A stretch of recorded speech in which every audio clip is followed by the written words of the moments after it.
കുർബാനയിലൂടെ സഭ വെളിപ്പെടുത്തുകയാണ്. അപ്പൊ വിശുദ്ധ കുർബാനയുടെ സഭയാണ്. സഭ വിശുദ്ധ കുർബാനയുടേതാണ്. അതിന്റെ പെസഹ രഹസ്യമാണ് അതിന്റെ സ്രോതസ്. ഇപ്പൊ സഭയുടെ ചരിത്രത്തിലെ ഏറ്റവും വലിയ സമ്പത്ത് എന്ന് പറയുന്നത് പരിശുദ്ധ കുർബാനയാണ്.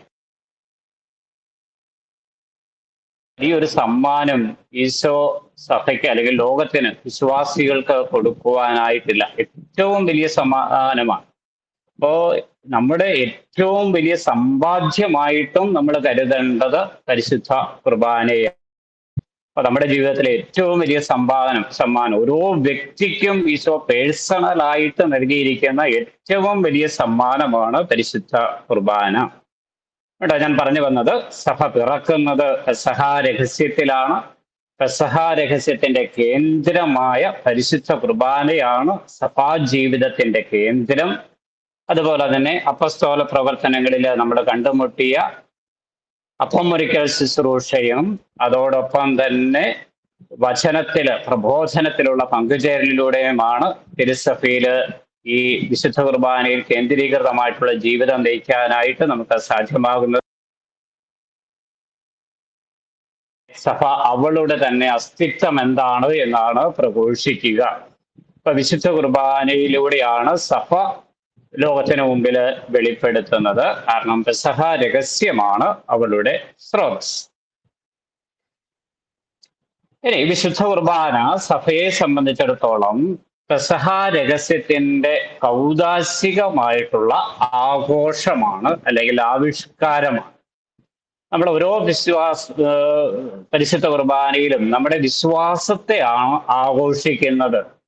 ലിറ്റർജി നമ്മൾ സാധാരണ പഠിച്ചിട്ടുണ്ട്. Liturgy is the celebration of our faith. വിശുദ്ധ കുർബാന പെസഹ രഹസ്യത്തിന്റെ കൗദാശികമായിട്ടുള്ള ആവിഷ്കാരം. സഭ ക്രിസ്തുവിൽ നിന്നും സ്വീകരിച്ചിരിക്കുന്ന ദാനങ്ങളിൽ ഏറ്റവും മഹോന്നതവും സമാനതകളില്ലാത്തതുമായ ഈ ദാനം നമ്മൾ സെലിബ്രേറ്റ് ചെയ്യുമ്പോൾ നമ്മളിതൊരു ഭൂതകാല സംഭവമായിട്ടല്ല പരിശുദ്ധ കുർബാനയെ സെലിബ്രേറ്റ് ചെയ്യേണ്ടത്. ഈശോ മനുഷ്യരക്ഷയ്ക്ക് വേണ്ടി ചെയ്തതെല്ലാം വിശുദ്ധ കുർബാനയിലൂടെ കാലോചിതമായിട്ട് അനുവർത്തിക്കപ്പെടുന്നുണ്ട്. ഈശോയ്ക്ക് മുമ്പ് ജീവിച്ചിരുന്നവരിലും ഈശോയ്ക്ക് ശേഷം ജീവിച്ചിരുന്നവരിലും വേണ്ട രക്ഷയ്ക്ക് വേണ്ടിയിട്ടുള്ള, മനുഷ്യരക്ഷയ്ക്ക് വേണ്ടിയിട്ട് ഈശോ തൻ്റെ ശരീരത്തിലും തൻ്റെ ജീവിതത്തിലും എന്തെല്ലാം ചെയ്തുവോ അതെല്ലാം പരിശുദ്ധ കുർബാനയിൽ, ഓരോ പരിശുദ്ധ കുർബാനയിലും ആവർത്തിക്കപ്പെടുന്നുണ്ട്. അതുകൊണ്ടൊരു ഭൂതകാല സംഭവമായിട്ട് പരിശുദ്ധ കുർബാനയെ നമ്മൾ കാണരുത്. 2000 വർഷങ്ങൾക്ക് മുമ്പ് നടന്ന ഒരു ചരിത്ര സംഭവമായിട്ടല്ല പരിശുദ്ധ കുർബാനയെ നമ്മൾ കാണേണ്ടത്. മറിച്ച് ഓരോ വിശ്വാസിക്കും നമ്മൾ പരിശുദ്ധ കുർബാനയെ സമീപിക്കണം. എനിക്ക് വേണ്ടിയിട്ട് ജനിച്ച്, എനിക്ക് വേണ്ടിയിട്ട് ജീവിച്ച്, എനിക്ക് വേണ്ടിയിട്ട് പിടകൾ സഹിച്ച്, എനിക്ക് വേണ്ടിയിട്ട് കാൽവരിയിലെ കുരിശിനും മരിച്ച്, എനിക്ക് വേണ്ടിയിട്ട് ഉത്ഥാനം ചെയ്ത് എന്നെ വ്യക്തിപരമായിട്ട് എന്നും സ്നേഹിക്കുവാനായിട്ടാണ് ഈശോ വിശുദ്ധ കുർബാനയുടെ രൂപത്തിൽ ആയിരിക്കുന്നത് എന്നുള്ള ബോധ്യമാണ് സഭയോട് ചേർന്ന് നമ്മൾ സ്വന്തമാക്കേണ്ടത്. ഓരോ വിശ്വാസിക്കും ആ വിശുദ്ധ കുർബാനയിൽ സ്ഥാനമുണ്ട്. ഓരോ വിശ്വാസിക്കും വേണ്ടിയിട്ടാണ് ആ വിശുദ്ധ കുർബാന അർപ്പിക്കപ്പെടുന്നത് എന്നുള്ള ബോധ്യം നമ്മുടെ ജീവിതത്തിൽ നമ്മൾ വളർത്തിയെടുക്കണം. അതുകൊണ്ട് തന്നെ വിശുദ്ധ കുർബാനയിലൂടെ ഈശോ പ്രകടമാക്കുന്നത് അവസാനം വരെയുള്ള അവിടുത്തെ സ്നേഹമാണ്. എല്ലാം കൊടുക്കുന്ന അവസാനം വരെയുള്ള ഈശോയുടെ സ്നേഹമാണ് വിശുദ്ധ കുർബാനയിലൂടെ ഈശോ പ്രകടമാക്കുന്നത്. കുർബാന എന്ന് പറയുന്നത് ഈശോയുടെ സ്നേഹത്തിന്റെ പൂർത്തീകരണമാണ്, ഈശോയുടെ സ്നേഹത്തിന്റെ പ്രകടനമാണ്. ഈശോയുടെ സ്നേഹം, മനുഷ്യവർഗത്തോടുള്ള സ്നേഹത്തിന്റെ പൂർത്തീകരണമാണ് പരിശുദ്ധ കുർബാന. അതുകൊണ്ട് ഓരോ വ്യക്തിയോടും അതൊരു കളക്റ്റീവായിട്ടുള്ള ഒരു ഡയമെൻഷനിൽ, കൂട്ടായ്മയുടെ ഒരു ഡയമെൻഷനിൽ മാത്രമല്ല, പേഴ്സണൽ ആയിട്ടുള്ള ഒരു തലത്തിലും വ്യക്തിപരമായിട്ടുള്ള ഒരു തലത്തിലും ഈശോയുടെ സ്നേഹം ഓരോ വ്യക്തിയിലേക്കും നൽകപ്പെടുന്നതും കൂടിയാണ് പരിശുദ്ധ കുർബാന എന്നുള്ള ബോധ്യം നമ്മിൽ വളർത്തിയെടുക്കണം. അതുകൊണ്ട് തന്നെ ഈശോ പറയുന്നത് ഇത് എൻ്റെ ശരീരം, ഇത് എൻ്റെ രക്തം. രഹസ്യത്തിൽ ഈശോ ആവർത്തിക്കുന്നതാണ്. നിങ്ങൾക്ക് വേണ്ടിയിട്ട് നൽകപ്പെടുന്ന അതോ ഓരോ വ്യക്തിയോടും വ്യക്തിപരമായിട്ട് പറയുന്ന കാര്യമാണ്. മകനെ, മകളെ, ഇത് എൻ്റെ ശരീരമാണ്, ഇത് എൻ്റെ രക്തം, വേണ്ടിയിട്ട് മുറിയപ്പെടുന്ന എൻ്റെ രക്തമാണ്. അതുകൊണ്ട് ഒരു കൂട്ടായ്മയിലാണ് പരിശുദ്ധ കുർബാന നമ്മൾ അർപ്പിക്കുന്നതെങ്കിലും വ്യക്തിപരമായിട്ടുള്ള ഒരു ഡയമെൻഷനിലേക്ക് നമ്മൾ അതിനെ സ്വീകരിക്കുമ്പോഴാണ് പരിശുദ്ധ കുർബാന നമ്മളെ സംബന്ധിച്ചിടത്തോളം ഏറ്റവും അനുഭവവേദ്യമായിട്ട് മാറുക. അതുകൊണ്ട് തന്നെ സഭ ഒരു കൂട്ടായ്മ എന്ന നിലയിൽ അനുസ്യൂതമായിട്ട് പരിശുദ്ധ കുർബാനയിൽ നിന്ന് നിത്യജീവൻ സ്വീകരിച്ചു കൊണ്ടിരിക്കണം. അതുപോലെ തന്നെ ഓരോ വ്യക്തിയും പരിശുദ്ധ കുർബാനയിൽ നിന്നാണ് ജീവൻ സ്വീകരിക്കേണ്ടത്, ആത്മീയ കരുത്ത് നേടേണ്ടത് പേഴ്സണലായിട്ട് ഈ പരിശുദ്ധ കുർബാനയിൽ നിന്നാണ്. അതുകൊണ്ട് തന്നെ കുരിശിലെ ബലി എന്ന് പറയുന്നത് അനുദിനം നമ്മുടെ ജീവിതത്തിലൂടെ യാഥാർത്ഥ്യമാകുന്ന കാര്യമാണ്. എന്നും അർപ്പിക്കപ്പെടുന്നത് ഒരേ കുഞ്ഞാടിനെയാണ്. ക്രിസോസ്റ്റോം നമ്മളെ പഠിപ്പിക്കുന്നത് എന്നും അർപ്പിക്കപ്പെടുന്നത് ഒരേ കുഞ്ഞാടിനെ തന്നെയാണ്. പക്ഷെ ഒരിക്കലും ഉൾക്കൊണ്ട് തീരാത്ത ബലിയാണത്. എല്ലാ കാലത്തേക്കും വേണ്ടിയിട്ട് ഈശോ അർപ്പിച്ചതാണ് തൻ്റെ പെസഹ രഹസ്യം എന്ന് പറയുന്നത്. അതുകൊണ്ട് എന്നും അർപ്പിച്ചാലും എത്ര ഉൾക്കൊണ്ടാലും അത് തീരാത്ത ബലിയായിട്ട് നമ്മുടെ മുമ്പിൽ നിത്യ സാന്നിധ്യമായിട്ട് എന്നും നിലനിൽക്കും. അവിടെ ഈ പെസഹ രഹസ്യത്തോട് നമ്മൾ ചേർന്ന് നിൽക്കുക എന്നുള്ളതാണ്. അപ്പൊ പെസഹ രഹസ്യം തന്നെയാണ് പരിശുദ്ധ കുർബാന. അതോടൊപ്പം തന്നെ ഇവിടെ നമ്മൾ സംശീകരിക്കേണ്ട മറ്റൊരു പ്രധാനപ്പെട്ട കാര്യം പെസഹ രഹസ്യമാണ് പരിശുദ്ധ കുർബാന. അതോടൊപ്പം തന്നെ പുനരുത്ഥാനത്തിന്റെ ഉത്ഥിതനായ ഈശോയുടെ ആഘോഷം കൂടിയാണ്. ഈശോയുടെ പെസഹ രഹസ്യം കാൽവരിയിലെ ബലിയിലൂടെയല്ല, ഈശോയുടെ മിസ്റ്ററി ഓഫ് ക്രൈസ്റ്റ് അല്ലെങ്കിൽ ക്രൈസ്റ്റ് ഇവന്റ് എന്ന് പറയുന്നത് അത് പൂർത്തീകരിക്കപ്പെടുന്നത് ഈശോയുടെ പീഡാസഹന മരണ ഉത്ഥാന രഹസ്യങ്ങളിലൂടെ ഈശോയുടെ രണ്ടാമത്തെ ആഗമനം വരെയുള്ള കാലഘട്ടത്തെയാണ്. അതുകൊണ്ട് തന്നെ പരിശുദ്ധ കുർബാന പുനരുത്ഥാനത്തിന്റെ ആഘോഷം കൂടിയാണ്. ഉത്ഥിതനായ ഈശോയെയാണോ പരിശുദ്ധ കുർബാനയിൽ നമ്മൾ ആഘോഷിക്കുന്നത്. അപ്പൊ ഉത്ഥിതനായ ഈശോ വിശുദ്ധ കുർബാനയിൽ ജീവന്റെ അപ്പവും ജീവൻ നൽകുന്ന അപ്പവുമായിട്ടാണ് നമ്മുടെ മുമ്പിൽ ആയിരിക്കുക. വിശുദ്ധ കുർബാനയിൽ ഈശോ, ഉത്ഥിതനായ ഈശോ ജീവന്റെ അപ്പവും ജീവൻ നൽകുന്ന അപ്പവുമായിട്ട് നമ്മുടെ മുമ്പിൽ ആയിരിക്കുന്നു. അതുകൊണ്ട് തന്നെ പരിശുദ്ധ കുർബാന അർപ്പണം എന്ന് പറയുന്നത് ഓരോ വ്യക്തിയെ സംബന്ധിച്ചിടത്തോളവും ഈ ലോകത്തിൽ ഒതുക്കി നിർത്തേണ്ട ഒരു കാര്യം മാത്രമല്ല, നമ്മുടെ പുനരുദ്ധാനവുമായിട്ട് നമ്മുടെ അതിനെ മനസ്സിലാക്കണം. അപ്പൊ വിശുദ്ധ കുർബാന ഓരോ വ്യക്തിയുടെയും ജീവിതത്തിൽ സംഭവിക്കേണ്ട പുനരുത്ഥാനത്തെയാണ് സൂചിപ്പിക്കുന്നത് എന്ന് വിശുദ്ധ അംബ്രോസ് നമ്മളെ പഠിപ്പിക്കുന്നു. വിശുദ്ധ കുർബാന ഓരോ വ്യക്തിയുടെയും ജീവിതത്തിൽ സംഭവിക്കുന്ന പുനരുത്ഥാനത്തെയാണ് സൂചിപ്പിക്കുന്നത്. അപ്പൊ ഇഹലോക ജീവിതത്തിൽ നമ്മളായിരിക്കുമ്പോൾ ഈശോയുടെ കാരുണ്യവും സ്നേഹവും സ്വീകരിച്ച് പരിശുദ്ധ കുർബാനയിൽ കേന്ദ്രീകൃതമായിട്ടുള്ള ഒരു ജീവിതം നയിക്കുമ്പോൾ അതിലൂടെ തന്നെ നമ്മുടെ പുനരുത്ഥാന ജീവിതത്തെയും നോക്കിക്കാണുവാനും ആ പുനരുത്ഥാന ജീവിതത്തെ ആഘോഷിക്കുവാനായിട്ടും നമുക്ക് സാധിക്കണം. ഇത് തന്നെ സിറിൽ ഓഫ് അലക്സാണ്ട്രിയ മറ്റൊരു രീതിയിൽ നമ്മളെ പഠിപ്പിക്കുന്നുണ്ട്. വിശുദ്ധ ബലി ഈശോയുടെ ഉത്ഥാനത്തിന്റെ അനുദിനമുള്ള നമ്മുടെ ജീവിതത്തിലൂടെ ഓരോ വിശ്വാസിയും തൻ്റെ അനുദിന ജീവിതത്തിലൂടെ ഏറ്റുപറയുന്നതാണ് പരിശുദ്ധ കുർബാന. ഈശോയുടെ ഉത്ഥാന രഹസ്യം ഓരോ വിശ്വാസിയും തൻ്റെ അനുദിന ജീവിതത്തിലൂടെ ഏറ്റുപറയുന്നതാണ് പരിശുദ്ധ കുർബാന. ഇപ്പൊ പരിശുദ്ധ കുർബാനയിൽ നമ്മൾ പോയി പങ്കെടുക്കുമ്പോൾ ഈ ഉത്ഥാന രഹസ്യത്തിലാണ് നമ്മൾ പങ്കെടുക്കുന്നതെന്നും ആ പരിശുദ്ധ കുർബാന സ്വീകരിക്കുന്ന നാം ഓരോരുത്തരും ഈശോയുടെ ഉത്ഥാനമാണ് പ്രഘോഷിക്കുന്നത് എന്നുമുള്ള അടിസ്ഥാനമായിട്ടുള്ള ബോധ്യം നമ്മിൽ ഉറപ്പിക്കണം. അതുകൊണ്ട് തന്നെയാണ് വിശുദ്ധ കുർബാന വിശ്വാസത്തിന്റെ രഹസ്യമാണ് എന്ന് പറയുന്നത്. ഈ ഒരു ലോകത്തിൽ മാത്രം ഒതുക്കി നിർത്തേണ്ട കാര്യമല്ല, മറിച്ച് ഉത്ഥാന രഹസ്യത്തിലേക്കും കൂടി അതിനെ കടത്തിവിടേണ്ടത് കൊണ്ടാണ്. അതുകൊണ്ടാണ് നമ്മുടെ പരിശുദ്ധ കുർബാന ഉച്ചിതനായി രൂപപ്പെട്ടിരിക്കുന്നത്. ഉച്ചിതനായ ഈശോയിൽ കേന്ദ്രീകൃതമായി വളർത്തേണ്ട ക്രൈസ്തവ ജീവിതത്തെക്കുറിച്ചുള്ള സൂചന തന്നെയാണ്, അതിലുള്ള പാർട്ടിസിപ്പേഷൻ ആണ് നമ്മുടെ സീറോ മലബാർ സഭയുടെ കുർബാനക്രമം എന്ന് പറയുന്നത്. അതാണ് വിശ്വാസത്തിന്റെ ഏറ്റവും വലിയ രഹസ്യമായിട്ട് നമ്മൾ ആഘോഷിക്കേണ്ടത്.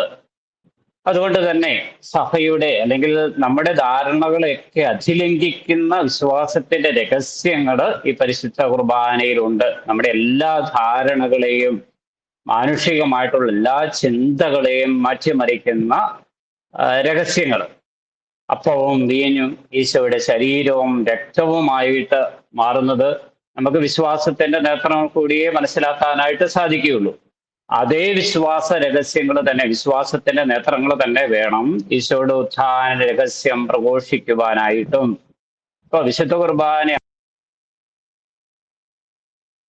വ്യക്തിയും ഈശോയുടെ ഉത്ഥാനത്തിൽ പങ്കുചേർന്ന് ഈശോയുടെ ഉത്ഥാനത്തെ പ്രഘോഷിക്കുകയും നമ്മുടെ ഉത്ഥാന ജീവിതത്തെക്കുറിച്ചുള്ള ആ പ്രതീക്ഷ മനസ്സിലാക്കി അത് ജീവിക്കുകയും ചെയ്യണം എന്നുള്ള ബോധ്യമാണ് ഓരോ വിശുദ്ധ കുർബാന അർപ്പണത്തിലും നമുക്ക് കിട്ടേണ്ടത്.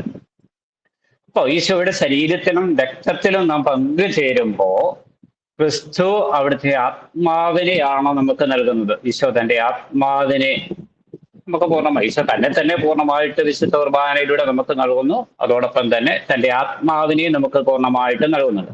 അതിലേക്ക് നമ്മൾ ഇച്ചിരി കഴിയുമ്പോൾ വരും.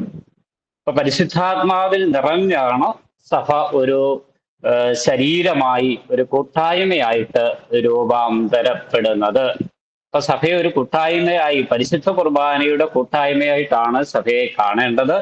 അപ്പൊ ആ പരിശുദ്ധ കുർബാനയുടെ കൂട്ടായ്മയായി ചൈതന്യമായിട്ട് ഈശോ തന്റെ പരിശുദ്ധാത്മാവിനെയും നമുക്ക് നൽകുന്നു. അതുകൊണ്ട് തന്നെ നമ്മളെ സംബന്ധിച്ചിടത്തോളം സഭയും പരിശുദ്ധാത്മാവും തമ്മിലുള്ള ബന്ധവും അത് ആഴത്തിൽ പഠിക്കേണ്ട മറ്റൊരു വിഷയമാണ് സഭ, പരിശുദ്ധാത്മാവ്, പരിശുദ്ധ കുർബാന. ഞാനിപ്പോൾ അതിലേക്ക് കടക്കുന്നില്ല. എന്നാലും പരിശുദ്ധാത്മാവിന്റെ ഈശോ നൽകുന്ന ആത്മീയ ചൈതന്യം അല്ലെങ്കിൽ ആത്മാവിന്റെ ചൈതന്യം പരിശുദ്ധ കുർബാനയിൽ എങ്ങനെ സ്വീകരിക്കപ്പെടണം എന്നതിനെ കുറിച്ച് നമ്മൾ തുടർന്ന് വരുമ്പോൾ കാണുന്നതുമായി.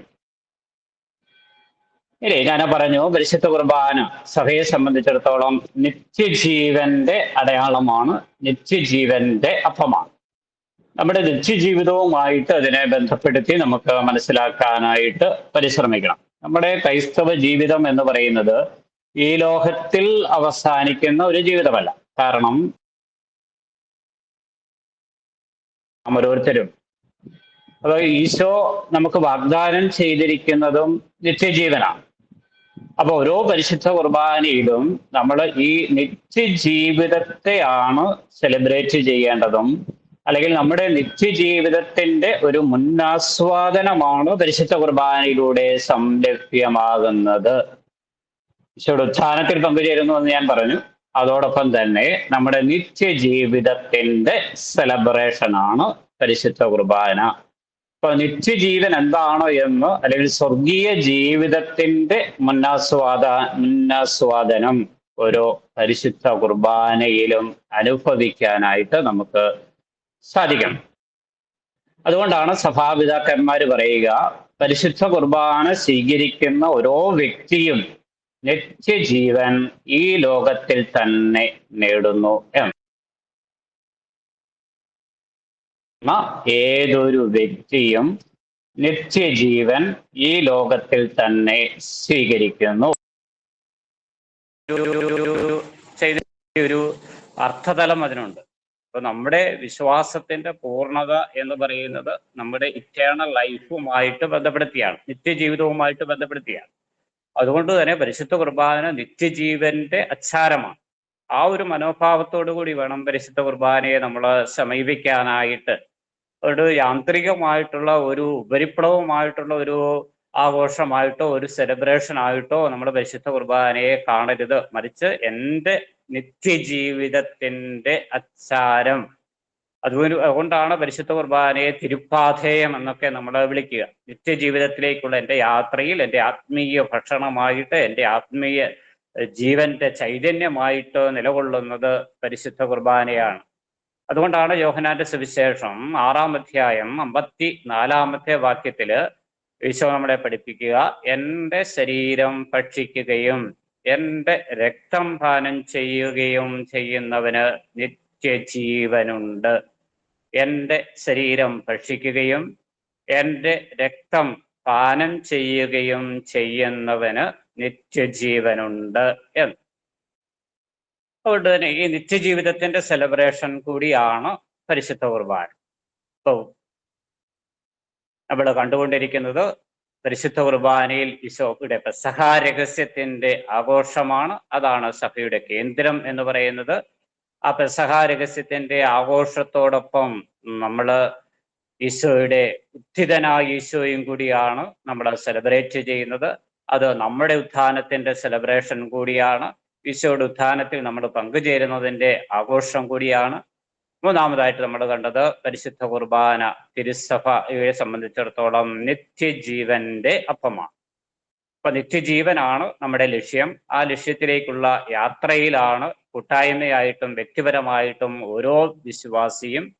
ഇപ്പോ ആ ലക്ഷ്യം ഈശോ വാഗ്ദാനം ചെയ്ത ആ ലക്ഷ്യത്തിലേക്കുള്ള നമ്മുടെ യാത്രയില് പരിശുദ്ധ കുർബാനയാണ് നമ്മുടെ ആത്മീയ ഭോജനം, തിരുപ്പാഥേയമായിട്ട് പരിശുദ്ധാത്മാവ് നമുക്ക് നൽകിയിരിക്കുന്നു. യോഹന്നാന്റെ സുവിശേഷം 6-ാം അധ്യായം 54-ാമത്തെ വാക്യം നമ്മുടെ മനസ്സിൽ നമ്മൾ വളരെ ആഴത്തിൽ ഉറപ്പിക്കേണ്ട ഒരു ബോധ്യമാണ്. എൻ്റെ ശരീരം ഭക്ഷിക്കുകയും എൻ്റെ രക്തം പാനം ചെയ്യുകയും ചെയ്യുന്നവന് നിത്യജീവനുണ്ട് എന്നുള്ള വലിയ യാഥാർത്ഥ്യം. അല്ലേ, രണ്ടാമത്തെ ഒരു തലത്തിലേക്ക് നമ്മൾ കടക്കുകയാണ്. വിശുദ്ധ കുർബാന സഭയെ പണിതുയർത്തുന്നു എന്നുള്ള വലിയൊരു യാഥാർത്ഥ്യം. സാധാരണഗതിയിൽ ദൈവശാസ്ത്രജ്ഞന്മാരൊക്കെ പഠിപ്പിക്കുന്ന ഒരു കാര്യമാണ്, വിശുദ്ധ കുർബാനയാണ് സഭയെ പണിതുയർത്തുന്നത്, സഭയാണ് വിശുദ്ധ കുർബാനയെ പണിതുയർത്തുന്നത്. അത് രണ്ടും അങ്ങോട്ടും ഇങ്ങോട്ടും ബന്ധപ്പെട്ടാണ് നിൽക്കുന്നത്. ഒന്നില്ലെങ്കിൽ മറ്റൊന്നില്ല. തിരുസഭയില്ലെങ്കിൽ വിശുദ്ധ കുർബാനയില്ല, വിശുദ്ധ കുർബാനയില്ലെങ്കിൽ തിരുസഭയുമില്ല. അതുകൊണ്ട് വിശുദ്ധ കുർബാനയും തിരുസഭയും തമ്മിൽ അഭേദ്യമായിട്ടുള്ള ഒരു ബന്ധമാണുള്ളത്. സഭ എങ്ങനെ നിലനിൽക്കുന്നു എന്ന് ചോദിച്ചാൽ വിശുദ്ധ കുർബാനയിലൂടെയാണ് സഭ നിലനിൽക്കുന്നത്. വിശുദ്ധ ബലി അൾത്താരയിൽ അർപ്പിക്കപ്പെടുമ്പോഴെല്ലാം സഭയുടെ രക്ഷാകരമായിട്ടുള്ള ദൗത്യമാണ് സാക്ഷാത്കരിക്കപ്പെടുന്നത്. ഓരോ വിശുദ്ധ കുർബാനയിലൂടെയും സഭ തൻ്റെ രക്ഷാകരമായിട്ടുള്ള അസ്തിത്വമാണ് സാക്ഷാത്കരിക്കപ്പെടുന്നത്.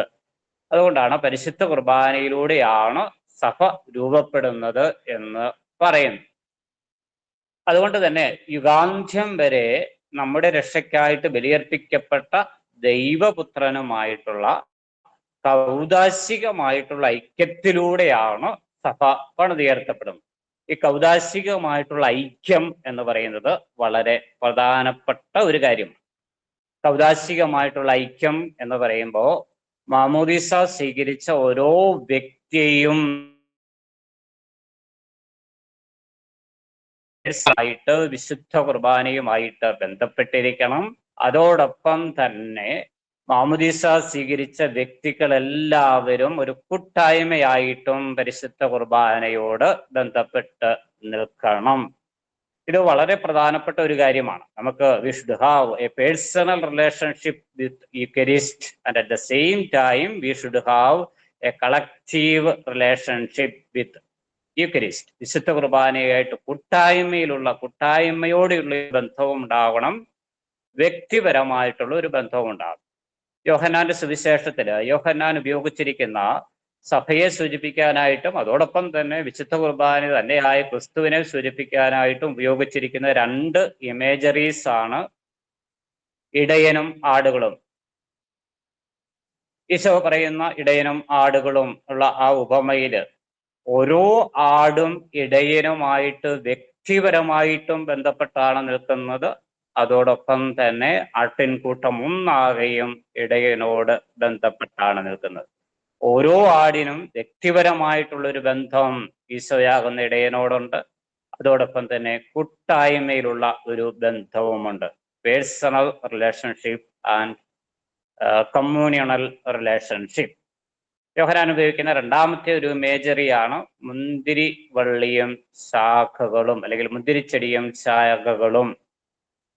ഒരു മുന്തിരിച്ചെടി എടുത്താൽ അതിലെ ഓരോ ശാഖകളും അതിൻ്റെ തായ്തണ്ടിനോട് പേഴ്സണലായിട്ട് തന്നെ ബന്ധപ്പെട്ടാണ് നിൽക്കുന്നത്. അതോടൊപ്പം തന്നെ ശാഖകളെല്ലാം തമ്മിലും ഒരു കൂട്ടായ ബന്ധവുമുണ്ട്. ആ കൂട്ടായ ബലത്തിലും പേഴ്സണലായിട്ടുള്ള ബന്ധത്തിൽ നിന്നുമാണ് ഫലം പുറപ്പെടുവിക്കാനായിട്ട് സാധിക്കുക.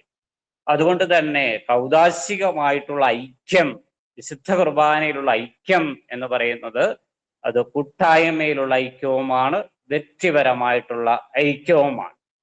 അപ്പൊ മാമുദീസായിലൂടെയാണ് ഈ ക്രിസ്തുവിലുള്ള വ്യക്തിപരമായിട്ടുള്ള ഐക്യം നമ്മിൽ രൂപപ്പെടേണ്ടത്. മാമുദീസായിലൂടെ ഓരോ വ്യക്തിക്കും ആരംഭിക്കുന്ന കൗദാശികമായിട്ടുള്ള ബന്ധം ഉദാസ സ്വീകരണത്തിലൂടെ, സ്ഥൈലേപനത്തിലൂടെ ഉറപ്പിക്കപ്പെട്ട്, മാമുദീസായിൽ ആരംഭിച്ച് സ്ഥൈലേപനത്തിലൂടെ ഉറപ്പിക്കപ്പെട്ട് പരിശുദ്ധ കുർബാനയിലൂടെ പൂർത്തീകരിക്കപ്പെടുകയാണ് ചെയ്യുക. അതുകൊണ്ട് ആ കൂട്ടായ്മയിലുള്ള ഐക്യം, പേഴ്സണലായിട്ടുള്ള ഐക്യം നമ്മെ സംബന്ധിച്ചിടത്തോളം മാമുദീസായിലൂടെ നമുക്ക് ലഭിച്ച വലിയ ഉത്തരവാദിത്തമാണ്, വലിയ ദൗത്യമാണ്. ഈശോയുമായിട്ട് വ്യക്തിപരമായിട്ടുള്ള ബന്ധം. അതോടൊപ്പം ഓരോ ബലിയിലും നാം ഈശോയെ സ്വീകരിക്കുന്നു. ഓരോ വിശുദ്ധ കുർബാനയിലും നാം ഈശോയെ സ്വീകരിക്കുമ്പോൾ ഈശോയുമായിട്ട് വ്യക്തിപരമായിട്ടുള്ള ഒരു ബന്ധം എനിക്കുണ്ടാവുന്നുണ്ട്. അതോടൊപ്പം ഇന്ന് നാം അർപ്പിക്കപ്പെട്ട ബലിയിൽ പങ്കുചേർന്നവരെല്ലാം തമ്മിലുള്ള ഒരു കൂട്ടായ്മയുടെ ബന്ധവും അവിടെ രൂപപ്പെടുന്നുണ്ട്. അതോടൊപ്പം തന്നെ ഇന്ന് ലോകത്തിൽ എത്ര വിശുദ്ധ ബലി അർപ്പിക്കപ്പെട്ടോ ആ കുർബാനയിൽ അർപ്പിക്കപ്പെട്ട ബലികളോടെല്ലാം ചേർന്നാണ് ഓരോ വിശ്വാസിയുടെയും ജീവിതം നിലകൊള്ളുന്നത്. ഇപ്പൊ പേഴ്സണലായിട്ട് നമ്മൾ സ്വീകരിക്കുന്ന പരിശുദ്ധ കുർബാന നമ്മെ ഈശോയോട് വ്യക്തിപരമായിട്ട് ചേർത്ത് നിർത്തുന്നു. അതോടൊപ്പം തന്നെ ആ വിശുദ്ധ കുർബാനയുടെ സ്വീകരണത്തിലൂടെ ഇന്ന് ലോകത്തിൽ അർപ്പിക്കപ്പെട്ട എല്ലാ വിശുദ്ധ ബലികളോടും ചേർന്ന് കൂട്ടായ്മയിൽ നമ്മളെ രൂപപ്പെടുത്തുന്നു. ആ വ്യക്തികളോടെല്ലാം ഒറ്റ മനസ്സോടെ ഒരു കൂട്ടായ്മയിൽ നമ്മൾ ആയിരിക്കുകയും ചെയ്യുന്നു. അതുകൊണ്ട് തന്നെ നമ്മുടെ മനസ്സിൽ രൂപപ്പെടേണ്ട വലിയൊരു യാഥാർത്ഥ്യം എന്ന് പറയുന്നത് ഓരോ ബലിയിലും നാം ഈശോയെ സ്വീകരിക്കുന്നു എന്ന് മാത്രമല്ല, ഓരോ ബലിയിലും ഈശോയെ സ്വീകരിക്കുന്നതോടൊപ്പം ഈശോ നമ്മയും സ്വീകരിക്കുന്നു, സഭയെ മുഴുവനായിട്ടും ഈശോ സ്വീകരിക്കുന്നു. ഓരോ വ്യക്തിയെയും ഈശോ തന്നോട് ചേർത്ത് നിൽക്കുന്നു, സഭയെ മുഴുവനായിട്ടും ഈശോയോട് ചേർത്ത് നിർത്തുന്നു. അപ്പൊ വിശുദ്ധ കുർബാനയിലൂടെ നാം ഈശോയെ മാത്രമല്ല സ്വീകരിക്കുന്നത്, സഭയെ മുഴുവനായിട്ടും ആണ് സ്വീകരിക്കുന്നത്. സഭ എന്തൊക്കെ വിശ്വസിക്കുന്നുവോ അതെല്ലാം വിശുദ്ധ കുർബാനയിലൂടെ, വിശുദ്ധ കുർബാന സ്വീകരിക്കുന്നതിലൂടെ നാം നമ്മിലേക്ക് സ്വീകരിക്കുകയും ഏറ്റുപറയുകയുമാണ് ചെയ്യുന്നത്. ഇപ്പൊ വിശ്വാസ പ്രമാണത്തിൽ നാം ഏറ്റുപറയുന്ന എല്ലാ കാര്യങ്ങളുമാണ് പരിശുദ്ധ കുർബാന സ്വീകരിക്കുന്നതിലൂടെ നമ്മൾ പ്രഘോഷിക്കുന്നത്, നമ്മുടെ ഉള്ളിലേക്ക് സ്വീകരിക്കുന്നത്, നമ്മൾ പ്രഘോഷിക്കുന്നത്. അപ്പൊ ഈശോയുടെ ശരീരവും രക്തവും സ്വീകരിക്കുമ്പോൾ തിരുസഭയെയും കൂടിയാണ് നമ്മൾ സ്വീകരിക്കുന്നത്. തിരുസഭ ഈശോയെക്കുറിച്ച് എന്തെല്ലാം ഏറ്റുപറയുന്നുവോ, എന്തെല്ലാം വിശ്വസിക്കുന്നുവോ, എന്തെല്ലാം പ്രഘോഷിക്കുന്നുവോ അതെല്ലാം ഞാനും ഏറ്റുപറയുകയും സ്വീകരിക്കുകയും പ്രഘോഷിക്കുകയും ചെയ്യുന്നു എന്നുള്ളത്. അപ്പൊ പരിശുദ്ധ കുർബാനയുടെ സ്വീകരണം ഒരു യാന്ത്രികമായിട്ട് പോകാതിരിക്കണമെങ്കിൽ ഈ ഒരു ചിന്തയും കൂടി നമ്മുടെ മനസ്സിലുണ്ടാകണം. മാമോദിസ സ്വീകരിച്ച ഞാൻ പരിശുദ്ധ കുർബാന സ്വീകരിക്കുമ്പോൾ ഈശോയിലോട്ട് വ്യക്തിപരമായിട്ട് ചേർന്നിരിക്കുന്നു, അതുപോലെ തന്നെ കൂട്ടായ്മയായിട്ട് ഈശോയോട് ചേർന്ന് നിൽക്കുന്നു, അതോടൊപ്പം തന്നെ സഭയോടും ചേർന്ന് നിൽക്കുന്നു. സഭ പ്രഘോഷിക്കുന്ന എല്ലാ വിശ്വാസ രഹസ്യങ്ങളും ഞാൻ പരിശുദ്ധ കുർബാന സ്വീകരിക്കുമ്പോൾ ഞാൻ ഏറ്റുപറയുകയും ചെയ്യുന്നു. അപ്പോൾ വിശുദ്ധ കുർബാനയിലൂടെ ഈശോയുടെ തിരുശരീര രക്തങ്ങളുടെ പങ്കാളിത്തത്തിലൂടെ സഭ അവളുടെ ദൗത്യ നിർവഹണത്തിനുള്ള ചൈതന്യമാണ് സ്വീകരിക്കുന്നത്. സഭയുടെ വിശ്വാസം ഏറ്റുപറയുകയാണ്. സഭയുടെ വിശ്വാസ രഹസ്യങ്ങളെ നമ്മുടെ ജീവിതത്തിലൂടെ നമ്മൾ ഏറ്റുപറയുകയാണ് ചെയ്യുക. അതുകൊണ്ട് തന്നെ തൻ്റെ ദൗത്യം, അല്ലെങ്കിൽ ഓരോ മാമോദിസ സ്വീകരിച്ച ഓരോ വ്യക്തിയും അവരുടെ ദൗത്യം പൂർത്തീകരിക്കാനായിട്ടുള്ള വിളിയും കൂടിയാണ് ഏറ്റെടുക്കുന്നത്. വിശുദ്ധ കുർബാന നൽകുന്ന പ്രേക്ഷിത ദൗത്യത്തെക്കുറിച്ച് നമ്മൾ പിന്നീട് ചിന്തിക്കും. എന്നിരുന്നാലും ആ ഒരു ചൈതന്യം കൂടി, ഒരു ദൗത്യം കൂടി പരിശുദ്ധ കുർബാന സ്വീകരണത്തിലൂടെ നമുക്ക് ലഭിക്കുന്നു. അപ്പോൾ ക്രിസ്തുവിന്റെ ശരീരത്തിന്റെ പങ്കുചേരൽ ഞാൻ മുമ്പ് സൂചിപ്പിച്ചതുപോലെ തന്നെ കൂട്ടായ്മയിലുള്ള പങ്കുചേരലാണ്. അപ്പോൾ നമുക്കറിയാം, വിശുദ്ധ കുർബാന നമ്മൾ രൂപപ്പെടുത്തുന്നത് ഗോതമ്പ് പൊടിച്ച്, പല ഗോതമ്പുകൾ ചേർന്ന് അതിനെ പൊടിച്ച് ഗോതമ്പ് അപ്പമായിട്ട് അതിനകത്ത് രൂപപ്പെടുമ്പോൾ പലരായിരിക്കുന്നത് ഒരേ ശരീരമായിട്ട് രൂപാന്തരപ്പെടുന്നു. പൗലോസ്ലീഹായുടെ ലേഖനങ്ങളിലൂടെ അത് വളരെ മനോഹരമായിട്ട് പഠിപ്പിച്ചിട്ടുണ്ട്. നമ്മൾ പല അവയവങ്ങളാണെങ്കിലും ഒരേ ശരീരമാണ്, ഒരേ ശരീരത്തിലെ അവയവങ്ങളാണ് നാം ഓരോരുത്തരും. ഈശോ ശിരസ്സും സഭാമക്കളായ നാം ഓരോരുത്തരും അതിലെ അവയവങ്ങളുമാണ്. അപ്പൊ ഒരു കൂട്ടായ്മയുണ്ടാകണം, ഒരേ മനസ്സുണ്ടാകണം, ഒരേ പ്രവൃത്തിയും പ്രേക്ഷിത ദൗത്യത്തിലുള്ള പങ്കുചേരലും നമുക്ക് ഉണ്ടാകണം. അപ്പോൾ പരിശുദ്ധ കുർബാന നൽകുന്ന പ്രേക്ഷിത ദൗത്യത്തെക്കുറിച്ചും നമ്മൾ പിന്നീട് ചിന്തിക്കുന്നതായി. ശരി, മൂന്നാമത്തെ ഒരു തലത്തിലേക്ക് നമ്മൾ കയറുമ്പോൾ വിശുദ്ധ കുർബാനയുടെയും സഭയുടെയും ശ്ലൈഹികത എന്താണ് എന്ന് മനസ്സിലാക്കാനായിട്ട് നമ്മൾ ബാധ്യസ്ഥരാണ്. ഞാൻ മുമ്പേ സൂചിപ്പിച്ചു, വിശുദ്ധ കുർബാന സഭയെ പണിതുയർത്തുന്നു, സഭ വിശുദ്ധ കുർബാനയെ പണിതുയർത്തുന്നു. വിശുദ്ധ കുർബാന നിലനിൽക്കുന്നത് സഭയിലാണ് എന്നുള്ളൊരു കാര്യം കൂടി നമ്മൾ മനസ്സിലാക്കണം. സഭയുടെ ലക്ഷണങ്ങളിൽ ഏകമാണ്, പരിശുദ്ധമാണ്, ശ്ലൈഹികമാണ്, സാർവത്രികമാണ്. ഈ പറയുന്ന കാര്യങ്ങൾ പരിശുദ്ധ കുർബാനയ്ക്കും ബാധകമാണ്. സഭ ഏകമായിരിക്കുന്നത് പോലെ തന്നെ ഈശോ സ്ഥാപിച്ച പരിശുദ്ധ കുർബാനയും ബലിയും ഏകമാണ്. വിശുദ്ധി അല്ലെങ്കിൽ പരിശുദ്ധി അതിന്റെ പൂർണ്ണതയിൽ ഈശോയിലാണ് നിലനിൽക്കുക. അതുകൊണ്ടാണ് ഈശോ പറയുക, ഞാൻ പരിപൂർണനായിരിക്കുന്നത് പോലെ നിങ്ങളും പരിപൂർണരായിരിക്കുവിൻ. ആ പരിപൂർണത തന്നെയാണ് പരിശുദ്ധ കുർബാനയിലും ഉള്ളത്. അതുപോലെ തന്നെ സഭയുടെ മറ്റൊരു ലക്ഷണമാണ് ശ്ലൈഹികത എന്ന് പറയുന്നത്. സഭ അപ്പസ്തോലികമായിരിക്കുന്നത് പോലെ തന്നെ പരിശുദ്ധ കുർബാനയും ശ്ലീഹന്മാരിലൂടെ നമുക്ക് നൽകപ്പെട്ടതാണ്. അപ്പസ്തോലന്മാരാകുന്ന അടിസ്ഥാനത്തിലാണ് തിരുസഭയെ പണിതുയർത്തിയിരിക്കുന്നത് എങ്കിൽ ആ ശ്ലൈഹികതയിൽ തന്നെയാണ് പരിശുദ്ധ കുർബാനയും സ്ഥാപിക്കപ്പെട്ടിരിക്കുന്നത്.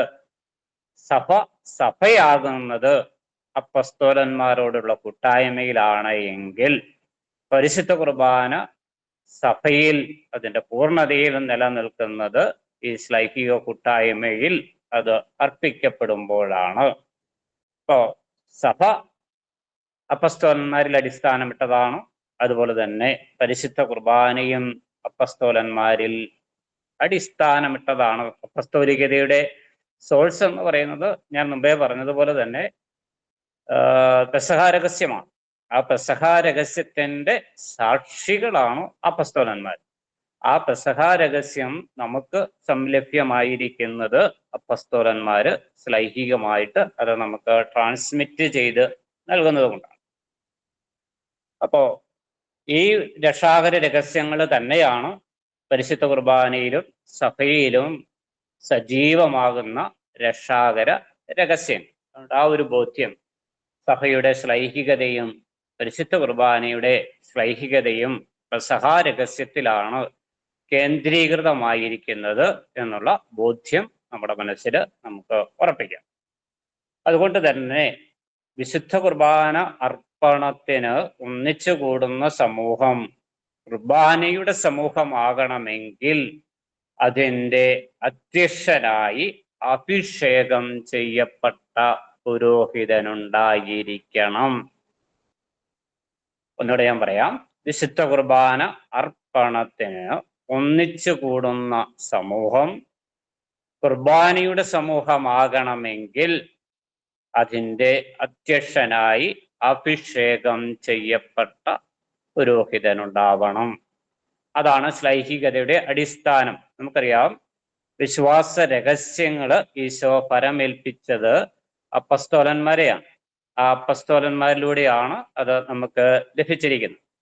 ആ വിശ്വാസ രഹസ്യത്തിൻ്റെ ഉറവിടമായ പെസഹാരഹസ്യങ്ങൾ ട്രാൻസ്മിറ്റ് ചെയ്യുന്ന അപ്പസ്തോലന്മാരോടുള്ള ബന്ധം സഭയെ സഭയാക്കുന്നതിലും പരിശുദ്ധ കുർബാനയെ അതിൻ്റെ പൂർണ്ണതയിൽ സംലഭ്യമാക്കുന്നതിനും ഏറ്റവും അനിവാര്യം. ആ ബോധ്യം നമ്മൾ ഉറപ്പിക്കണം. അതുകൊണ്ടാണ് അപ്പസ്തോല പിൻഗാമികളോടുള്ള അനുസരണം പരിശുദ്ധ കുർബാന അർപ്പണത്തിന് ഏറ്റവും അനിവാര്യമായ കാര്യമാണ് എന്ന് സഭ പഠിപ്പിക്കുന്നത്. അനുസരണത്തോടു കൂടിയുള്ള വിശുദ്ധ കുർബാന അർപ്പണം സഭയുടെ പരിശുദ്ധ കുർബാനയുടെ ചൈതന്യമാണ്. ഇപ്പൊ പുരോഹിത ശുശ്രൂഷയും വിശുദ്ധ കുർബാനയും തമ്മിലുള്ള ബന്ധം അതാണ്. അപ്പസ്തോലികതയില് ശ്ലൈഹികതയില് നിലനിൽക്കുന്നതാണ് ഈ അപ്പസ്തോലികത എന്ന് പറയുന്നതും അതുപോലെ പരിശുദ്ധ കുർബാന എന്ന് പറയുന്നതും തിരുസഭ എന്ന് പറയുന്നത്. അപ്പൊ വിശുദ്ധ കുർബാനയാണ് പൗരോഹിത്യ ശുശ്രൂഷയുടെ കേന്ദ്രവും ലക്ഷ്യവും. അപ്പൊ പൗരോഹിത്യം അല്ലെങ്കിൽ അപ്പസ്തോലിക ശുശ്രൂഷ നിലനിൽക്കുന്നത് തന്നെ ഈ പരിശുദ്ധ കുർബാനയുടെ അർപ്പണത്തിന് വേണ്ടിയിട്ടാണ്. ആ പരിശുദ്ധ കുർബാനയെ ശുശ്രൂഷിക്കാൻ വേണ്ടിയിട്ടാണ് പൗരോഹിത്യ ശുശ്രൂഷ. നമുക്കറിയാം, ആദ്യ കാലഘട്ടങ്ങളിൽ എപ്പിസ്കോപ്പസി മെത്രാന്മാരുടെ അപ്പസ്തോലിക ശുശ്രൂഷ മാത്രമാണ് ഉണ്ടായിരുന്നത്. അതിനുശേഷം അപ്പസ്തോലന്മാർക്ക് അല്ലെങ്കിൽ മെത്രാന്മാർക്ക് എല്ലായിടത്തും ഒരുപോലെ സംലഭ്യമാകാനായിട്ട് പറ്റാത്തത് കൊണ്ട് ഒരു സാഹചര്യത്തിലാണ് എപ്പിസ്കോപ്പസിയിൽ നിന്നും പ്രസ്ബിറ്റേഴ്സ് അത് രൂപപ്പെട്ടു വരുന്നത്. അതുകൊണ്ട് പ്രസ്ബിറ്റേഴ്സ് എന്ന് പറയുന്ന പൗരോഹിത്യം അപ്പസ്തോലന്മാരുടെ പിൻഗാമികളായ മെത്രാന്മാരോട് ചേർന്നാണ് നിൽക്കുന്നത്. അപ്പോ ആ മെത്രാന്മാരോടുള്ള അനുസരണം പരിശുദ്ധ കുർബാനയുടെ അർപ്പണത്തിന് ഏറ്റവും അനിവാര്യമാണ്.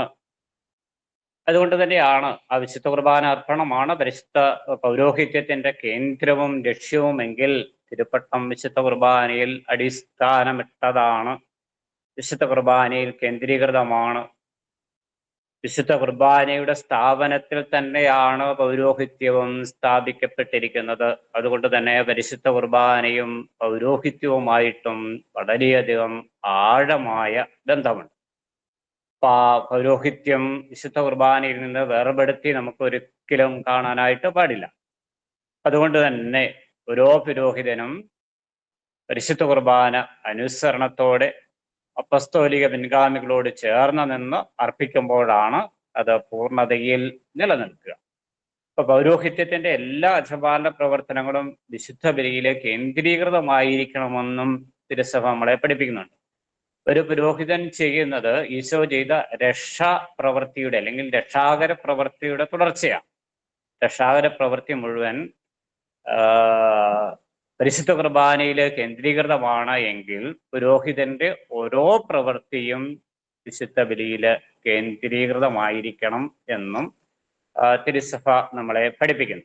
അതുകൊണ്ട് തന്നെ സഭയെ സംബന്ധിച്ചിടത്തോളം വിശുദ്ധ കുർബാനയുടെ ശ്ലൈഹികത എന്ന് പറയുന്നത് വളരെ പ്രധാനപ്പെട്ടതാണ്. തിരുസഭയുടെ ശ്ലൈഹികത പോലെ തന്നെ പരിശുദ്ധ കുർബാന അർപ്പണത്തിലും അപ്പസ്തോലന്മാരുടെ പിൻഗാമികളോടുള്ള അനുസരണവും വിധേയത്വവും പൗരോഹിത്യം അനിവാര്യമായിട്ടുള്ള കാര്യമാണ്. കേൾക്കാമെന്ന് വിചാരിക്കുന്നു. തടസ്സമൊന്നുമില്ലെന്നും വിചാരിക്കുന്നു. ആരെങ്കിലും ഒന്ന് റെസ്പോണ്ട് ചെയ്യാവോ? 1 മണിക്കൂറായി ഞാൻ പറഞ്ഞുകൊണ്ടിരിക്കാൻ തുടങ്ങിയിട്ട്. ഓക്കെ, തുടരാമല്ലോ അല്ലെ? ക്ലാരിറ്റി ഉണ്ടല്ലോ? ഓക്കെ. ഇനി അടുത്തൊരു തലത്തില് നമ്മൾ ശ്രമിക്കാനായിട്ട് പോവുക വിശുദ്ധ കുർബാനയും സഭാ കൂട്ടായ്മയും തമ്മിലുള്ള ബന്ധത്തെക്കുറിച്ചാണ്.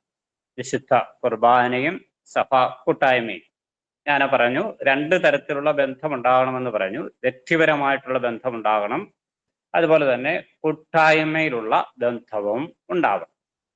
സഭയൊരു കൂട്ടായ്മയാണ് എന്ന് നമ്മൾ പഠിച്ചിട്ടുണ്ട്. സഭകളുടെ കൂട്ടായ്മയാണെന്ന് നമ്മൾ പഠിച്ചിട്ടുണ്ട്. അതുപോലെ തന്നെ രണ്ടാം വത്തിക്കാൻ കൗൺസിലിന്റെ പ്രമാണ രേഖകളിലെല്ലാം സഭയൊരു കൂട്ടായ്മയാണ് എന്നുള്ള ചൈതന്യമാണ് നമ്മളെ പഠിപ്പിക്കുന്നത്. ഇപ്പൊ 1985 സിനഡ് ഓഫ് ബിഷപ്സിലാണ് കൂട്ടായ്മ എന്നുള്ള വാക്കാണ് വത്തിക്കാൻ കൗൺസിലിന്റെ പ്രമാണ രേഖകളെ എല്ലാം വ്യാഖ്യാനിക്കാനായിട്ട് അടിസ്ഥാന ഒരു തിയോളജിക്കൽ പ്രിൻസിപ്പിളായിട്ട് എടുത്തിരിക്കുന്നു. അതുകൊണ്ട് തന്നെ ഈ കൂട്ടായ്മ എന്ന് പറയുന്നത് രണ്ട് കാര്യത്തിൽ അടിസ്ഥാനമിട്ട് രൂപപ്പെടേണ്ടതാണ്. ഒന്ന്, വചനത്തിൽ കേന്ദ്രീകൃതമായിരിക്കണം കൂട്ടായ്മ. രണ്ട്, പരിശുദ്ധ കുർബാനയിൽ അല്ലെങ്കിൽ കൗദാശിക ജീവിതത്തിൽ കേന്ദ്രീകൃതമായിരിക്കണം സഭയുടെ കൂട്ടായ്മ. സഭയിൽ നിലനിൽക്കുന്ന കൂട്ടായ്മ രൂപപ്പെടേണ്ടത് ദൈവ വചനത്തിൽ കേന്ദ്രീകൃതമായിട്ടാണ്. അതോടൊപ്പം തന്നെ പരിശുദ്ധ കുർബാനയിലും കുദാശകളിലും കേന്ദ്രീകൃതമാണ്. അതിൽ ഏറ്റവും പ്രധാനം നമുക്കറിയാം, ഞാൻ മുമ്പേ സൂചിപ്പിക്കുകയും ചെയ്തു, പരിശുദ്ധ കുർബാനയാണ് കുദാശകളുടെ കുദാശ. എല്ലാ കുദാശകളും പരിശുദ്ധ കുർബാനയിലേക്ക് കേന്ദ്രീകൃതമാണ്. കാരണം ഈശോ തന്നെയാണ് പരിശുദ്ധ കുർബാന.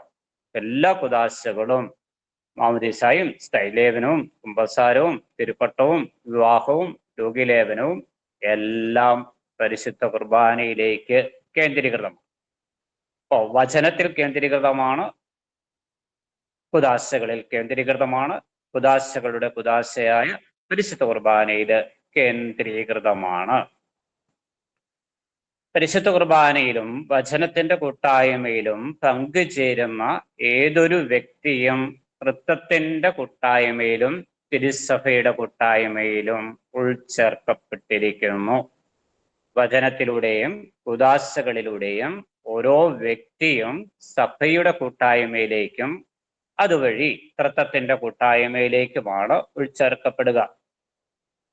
ഏത് കുദാശകളിൽ നിന്നും വ്യത്യസ്തമായിട്ട് ഈ കൂട്ടായ്മയുടെ രഹസ്യം പരിശുദ്ധ കുർബാനയിൽ വളരെ പ്രകടമാണ് നമ്മളെ സംബന്ധിച്ചിടത്തോളം. കാരണം പരിശുദ്ധ കുർബാനയിൽ നമ്മൾ ദൈവത്തെ പ്രാപിക്കുകയും ദൈവം നമ്മെ സ്വന്തമാക്കുകയും ചെയ്യുന്നു. ഒരു റെസിപ്രോക്കൽ റിലേഷൻഷിപ്പ് പരിശുദ്ധ കുർബാനയിൽ എസ്റ്റാബ്ലിഷ് ചെയ്യപ്പെടുന്നുണ്ട്. നാം ഈശോയെ സ്വന്തമാക്കുന്നു, ഈശോ നമ്മെ സ്വന്തമാക്കുന്നു. ഒരു വൺ സൈഡഡ് ആയിട്ടുള്ള ഒരു ആക്ട് അല്ല പരിശുദ്ധ കുർബാന എന്ന് പറയുന്നത്. അതുകൊണ്ടാണ് പരിശുദ്ധ കുർബാന അർപ്പണത്തിൽ നമ്മുടെ ആക്റ്റീവായിട്ടുള്ള പാർട്ടിസിപ്പേഷൻസ് എപ്പോഴും ഉണ്ടാവണം എന്ന് പറയുന്നതിൻ്റെ കാരണം. ഈശോ നമ്മയും സ്വന്തമാക്കുന്നു, ഞാൻ ഈശോയെയും സ്വന്തമാക്കുന്നു. പലപ്പോഴും സംഭവിക്കുന്നത് ഈശോ എന്നെ സ്വന്തമാക്കാനായിട്ട് റെഡിയാണ്, പക്ഷേ ഞാൻ ഈശോയെ സ്വന്തമാക്കാനായിട്ടുള്ള ഒരു മനോഭാവവും ഒരുക്കവും രൂപാന്തരീകരണവും ഒക്കെ എനിക്ക് സംഭവിക്കുന്നുണ്ടോ എന്നുള്ളതാണ്. അതുകൊണ്ട് തന്നെ നമ്മളെ സംബന്ധിച്ചിടത്തോളം ഈ കൂട്ടായ്മയുടെ ബന്ധം ദൃഢമാക്കാനായിട്ടുള്ള ഒരു പരിശ്രമം പരിശുദ്ധ കുർബാനയുടെ അർപ്പണത്തിലൂടെ സംജാതമാക്കണം.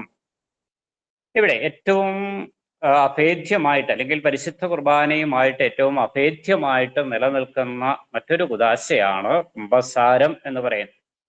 വിശുദ്ധ കുർബാനയും കുമ്പസാരവും അഭേദ്യമായിട്ട് നിലനിൽക്കുന്നതാണ് തിരുസഭയെ സംബന്ധിച്ചിടത്തോളം. അതുകൊണ്ടാണ് നമ്മുടെ പരിശുദ്ധ കുർബാന ആരംഭിക്കുന്നത് തന്നെ അനുരഞ്ജിതമാകാനായിട്ടുള്ള ആഹ്വാനത്തോടു കൂടിയാണ്. പെസഹ രഹസ്യത്തിൽ പങ്കുചേരണമെങ്കിൽ അനുരഞ്ജിതമായ മനസ്സും ഹൃദയവും ഉണ്ടായിരിക്കണം.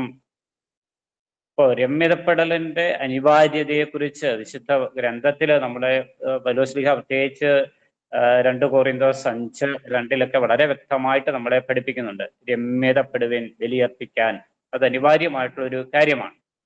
അതുപോലെ തന്നെ വിശുദ്ധ കുർബാന അർപ്പണം നമ്മളെ സംബന്ധിച്ചിടത്തോളം ഫലവത്താകണമെങ്കിൽ, പരിപോഷിപ്പിക്കപ്പെടണമെങ്കിൽ സ്വാഭാവികമായിട്ടും നമുക്ക് അനുരഞ്ജിതമായിട്ടുള്ളൊരു മനസ്സുണ്ടാവണം.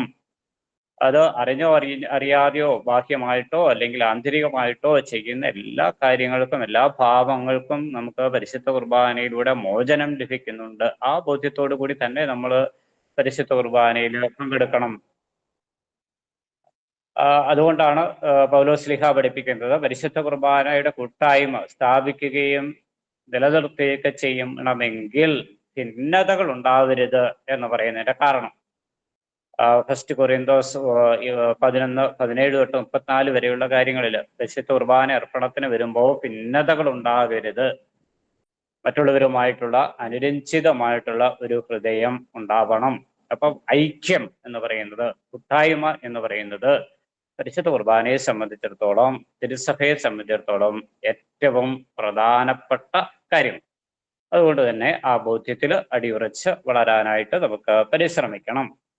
അതുകൊണ്ടാണ് പരിശുദ്ധ കുർബാനയെ ഐക്യത്തിന്റെ കുദാശ അല്ലെങ്കിൽ കൂട്ടായ്മയുടെ കുദാശ എന്നൊക്കെ വിളിക്കപ്പെടാനായിട്ടുള്ള കാരണം.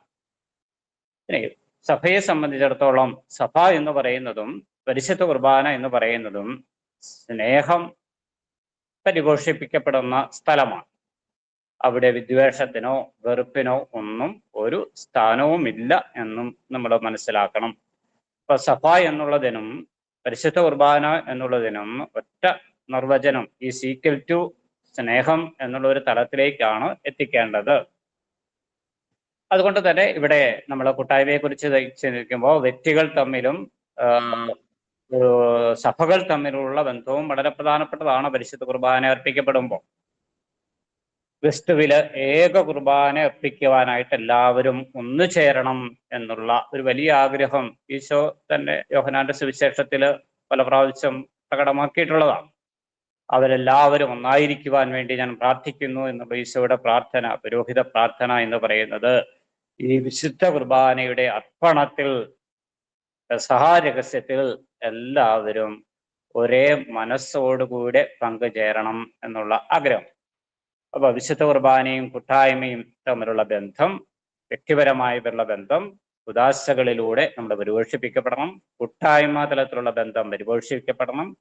അതിന് ഏറ്റവും അനുയോജ്യമായ രണ്ട് കാര്യങ്ങൾ കൂട്ടായ്മയെ നമ്മളെ നിലനിർത്തുകയും വളർത്തുകയും ചെയ്യുന്നത് ദൈവത്തിന്റെ വചനവും പരിശുദ്ധ കുർബാന അർപ്പണവുമാണ്. അതിന് ഏറ്റവും അനിവാര്യമായിട്ടുള്ള മറ്റൊരു കുദാശയാണ് അനുരഞ്ജനം അല്ലെങ്കിൽ കുമ്പസാരം. പരിശുദ്ധ കുർബാന അർപ്പണം എന്ന് പറയുന്നത് അനുരഞ്ജനത്തിന്റെ കുദാശയുടെ സ്വീകരണത്തിലൂടെയാണ് പരിപോഷിപ്പിക്കപ്പെടുക. അല്ലെങ്കിൽ കൗദാശികമായിട്ടുള്ള ജീവിതം അത് നിലനിർത്തുകയും വളർത്തുകയും ചെയ്യുവാനായിട്ട് ഈ ഐക്യത്തിന്റെ തലം സഭയെ സംബന്ധിച്ചിടത്തോളം ഏറ്റവും പ്രധാനപ്പെട്ട ഒരു കാര്യം. അതുകൊണ്ട് ആ ഒരു തലം കൂടി മനസ്സിലാക്കിയെടുക്കാനായിട്ട് നമുക്ക് പരിശ്രമിക്കാം. പരിശുദ്ധ കുർബാന അർപ്പണത്തിന്റെ മഹത്വം എന്ന് പറയുന്നത് നമുക്കറിയാം. പരിശുദ്ധ കുർബാന എന്ന് പറയുന്നത് ദൈവികമായിട്ടുള്ളൊരു രഹസ്യമാണ് എന്നുള്ള ബോധ്യം, അതാണ് നമ്മൾ അതിന്റെ മഹത്വത്തിന്റെ അടിസ്ഥാനം എന്ന് പറയുന്നത്. അതാണ് മാനുഷികമായിട്ടുള്ളൊരു മഹത്വമല്ല പരിശുദ്ധ കുർബാന അർപ്പണം അല്ലെങ്കിൽ പരിശുദ്ധ കുർബാന എന്ന് പറയുന്നത്. അത് ദൈവികമായിട്ടുള്ള ഒരു കാര്യമാണ്, ദൈവികമായിട്ടുള്ള മഹത്വം നിലനിൽക്കുന്ന ഒരു കാര്യമാണ്. അതുകൊണ്ട് തന്നെ നമ്മളെ സംബന്ധിച്ചിടത്തോളം ഈശോയുടെ ജീവിതത്തിൽ ആ പരിശുദ്ധ കുർബാനയ്ക്ക് കൊടുത്തിരിക്കുന്ന മഹത്വം നമ്മുടെ ജീവിതത്തിൽ നമ്മൾ കൊടുക്കാനായിട്ട് ബാധ്യസ്ഥരാണ്. അറിയാം, ഈശോ ഈ ലോകത്തിൽ ജീവിച്ചിരുന്നപ്പോൾ ഏറ്റവും സാധാരണമായിട്ടുള്ളൊരു ജീവിതമാണ് നയിച്ചത്. വളരെ സിമ്പിൾ, എളിമയോടുകൂടിയുള്ള ഒരു ജീവിതം. ആഡംബരം എന്ന് പറയുന്നത് ലെവലേശമില്ലാത്ത ഒരു ജീവിതം.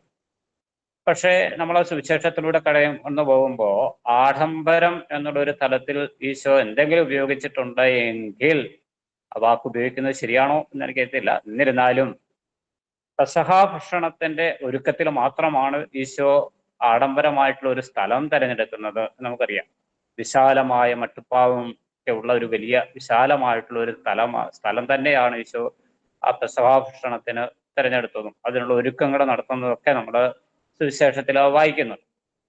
അപ്പോ അത്രമാത്രം മഹത്തായ ഒരു കാര്യമാണ് ഈശോ ചെയ്യാനായിട്ട് പോകുന്നത് എന്നുള്ള ബോധ്യത്തിൽ നിന്ന് തന്നെയാണ് ഈശോ ആ തെരഞ്ഞെടുപ്പ് നടത്തുന്നതും അതിനുള്ള ഒരുക്കങ്ങൾ നടത്തുന്നതും. അതുകൊണ്ട് തന്നെ പരിശുദ്ധ കുർബാന സ്വീകരിക്കുമ്പോൾ നമ്മളെ സംബന്ധിച്ചിടത്തോളം ആ മഹത്വത്തെ മനസ്സിലാക്കിക്കൊണ്ട് വേണം പരിശുദ്ധ കുർബാന അർപ്പണത്തിലേക്ക് പോകാനായിട്ട്. അപ്പോ അതിന് നമ്മൾ ശ്രമിക്കേണ്ടത്, പെസഹ രഹസ്യം പരിശുദ്ധ കുർബാന എന്ന് പറയുന്നത് രക്ഷാകര പദ്ധതിയാണെന്ന് നമുക്കറിയാം.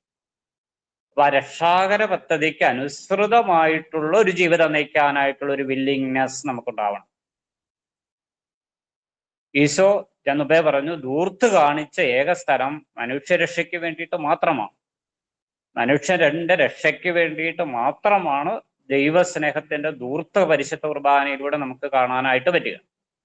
അപ്പൊ അത് മനസ്സിലാക്കി ആ സ്നേഹത്തിൽ നമ്മൾ നിറയുമ്പോഴാണ് രക്ഷാകര പദ്ധതിയുടെ അനുസ്മരണം നമ്മളെ സംബന്ധിച്ചിടത്തോളം മഹത്വമുള്ളതായിട്ട് മാറുക.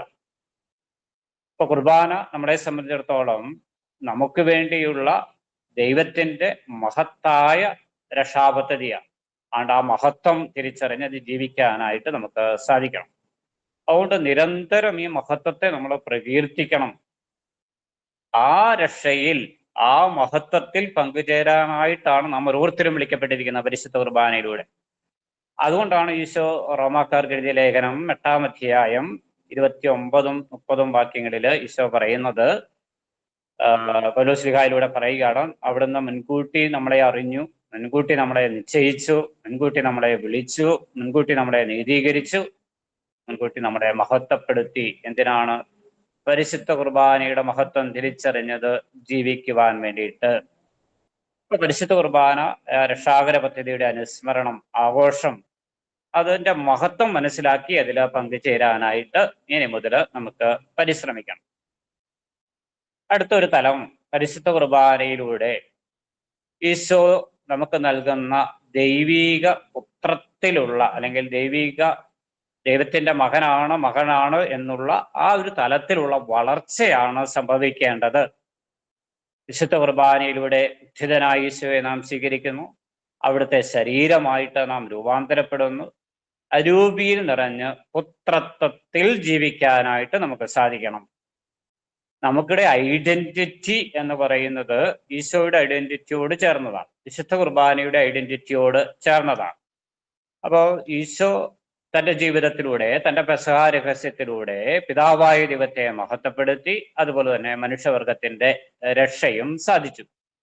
നമ്മളെ സംബന്ധിച്ചിടത്തോളം പരിശുദ്ധ കുർബാനയുടെ അർപ്പണത്തിലൂടെ ഈശോയെ മഹത്വപ്പെടുത്തുകയും ചെയ്യണം, അതോടൊപ്പം തന്നെ നമ്മുടെ രക്ഷ സാധ്യമാവുകയും ചെയ്യണം. ആ രക്ഷയിലൂടെ ദൈവത്തിന്റെ പുത്രന്മാരും പുത്രിമാരുമായിട്ട് നമ്മൾ രൂപാന്തരപ്പെടണം. അപ്പൊ വിശുദ്ധ കുർബാന നമ്മളെ സംബന്ധിച്ചിടത്തോളം, സഭയെ സംബന്ധിച്ചിടത്തോളം ഓരോ വ്യക്തിയെയും ദൈവീക പുത്രനായി, ദൈവീക മകളായി രൂപാന്തരപ്പെടുത്തുന്ന സ്ഥലമാണ്.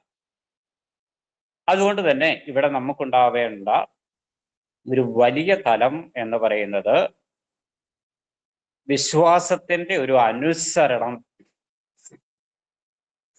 നമ്മുടെ ജീവിതത്തിൽ ഉണ്ടാവണം എന്നുള്ളതാണ്. വിശ്വാസത്തിന്റെ അനുസരണം ആണ് നമ്മുടെ ഓരോരുത്തരെയും ദൈവമക്കൾക്കടുത്ത ഒരു ജീവിതത്തിലേക്ക് നമ്മളെ നയിക്കുക. വിശ്വാസത്തിൽ അനുസരിക്കുന്ന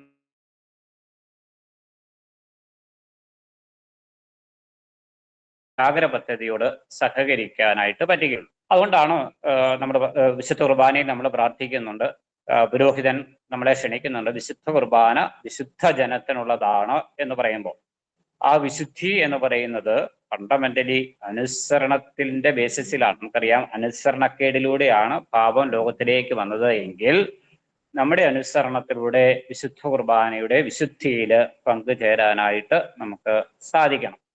വിശുദ്ധിയിലുള്ള ജീവിതം പരിശുദ്ധ കുർബാനയിലൂടെ നമുക്ക് സംലഭ്യമാകും.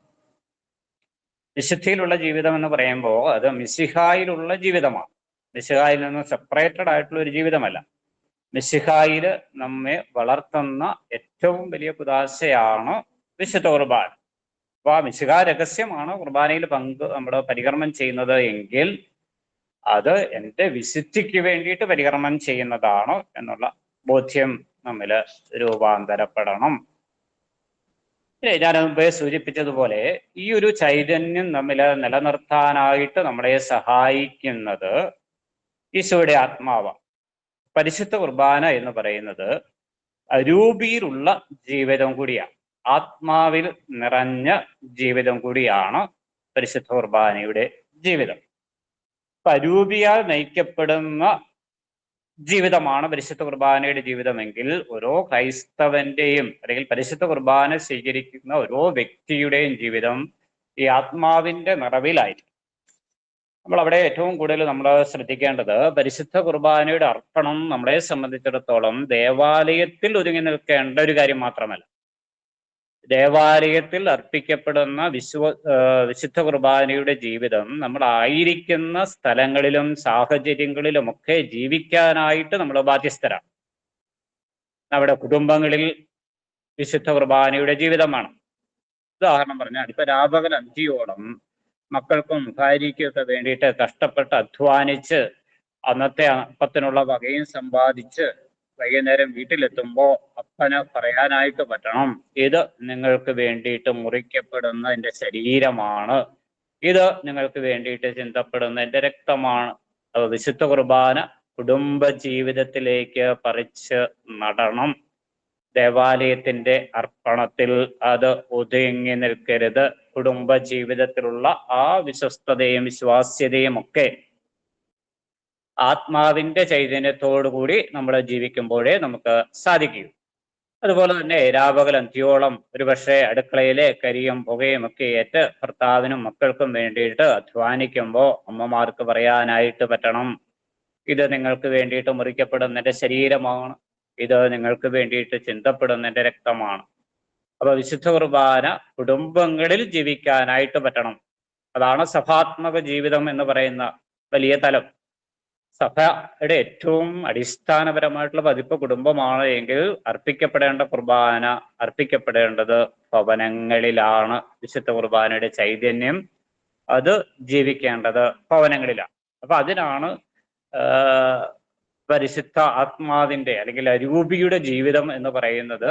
ഇതാ നമ്മൾ കുർബാനയിലൂടെ സ്വീകരിച്ച ഈശോയെ അത് നമ്മളായിരിക്കുന്ന സാഹചര്യങ്ങളിലും സ്ഥലങ്ങളിലുമൊക്കെ ജീവിക്കാനായിട്ട് നമ്മെ പ്രാപ്തമാക്കുന്നതാണ് അരൂപിയിലുള്ള ജീവിതം.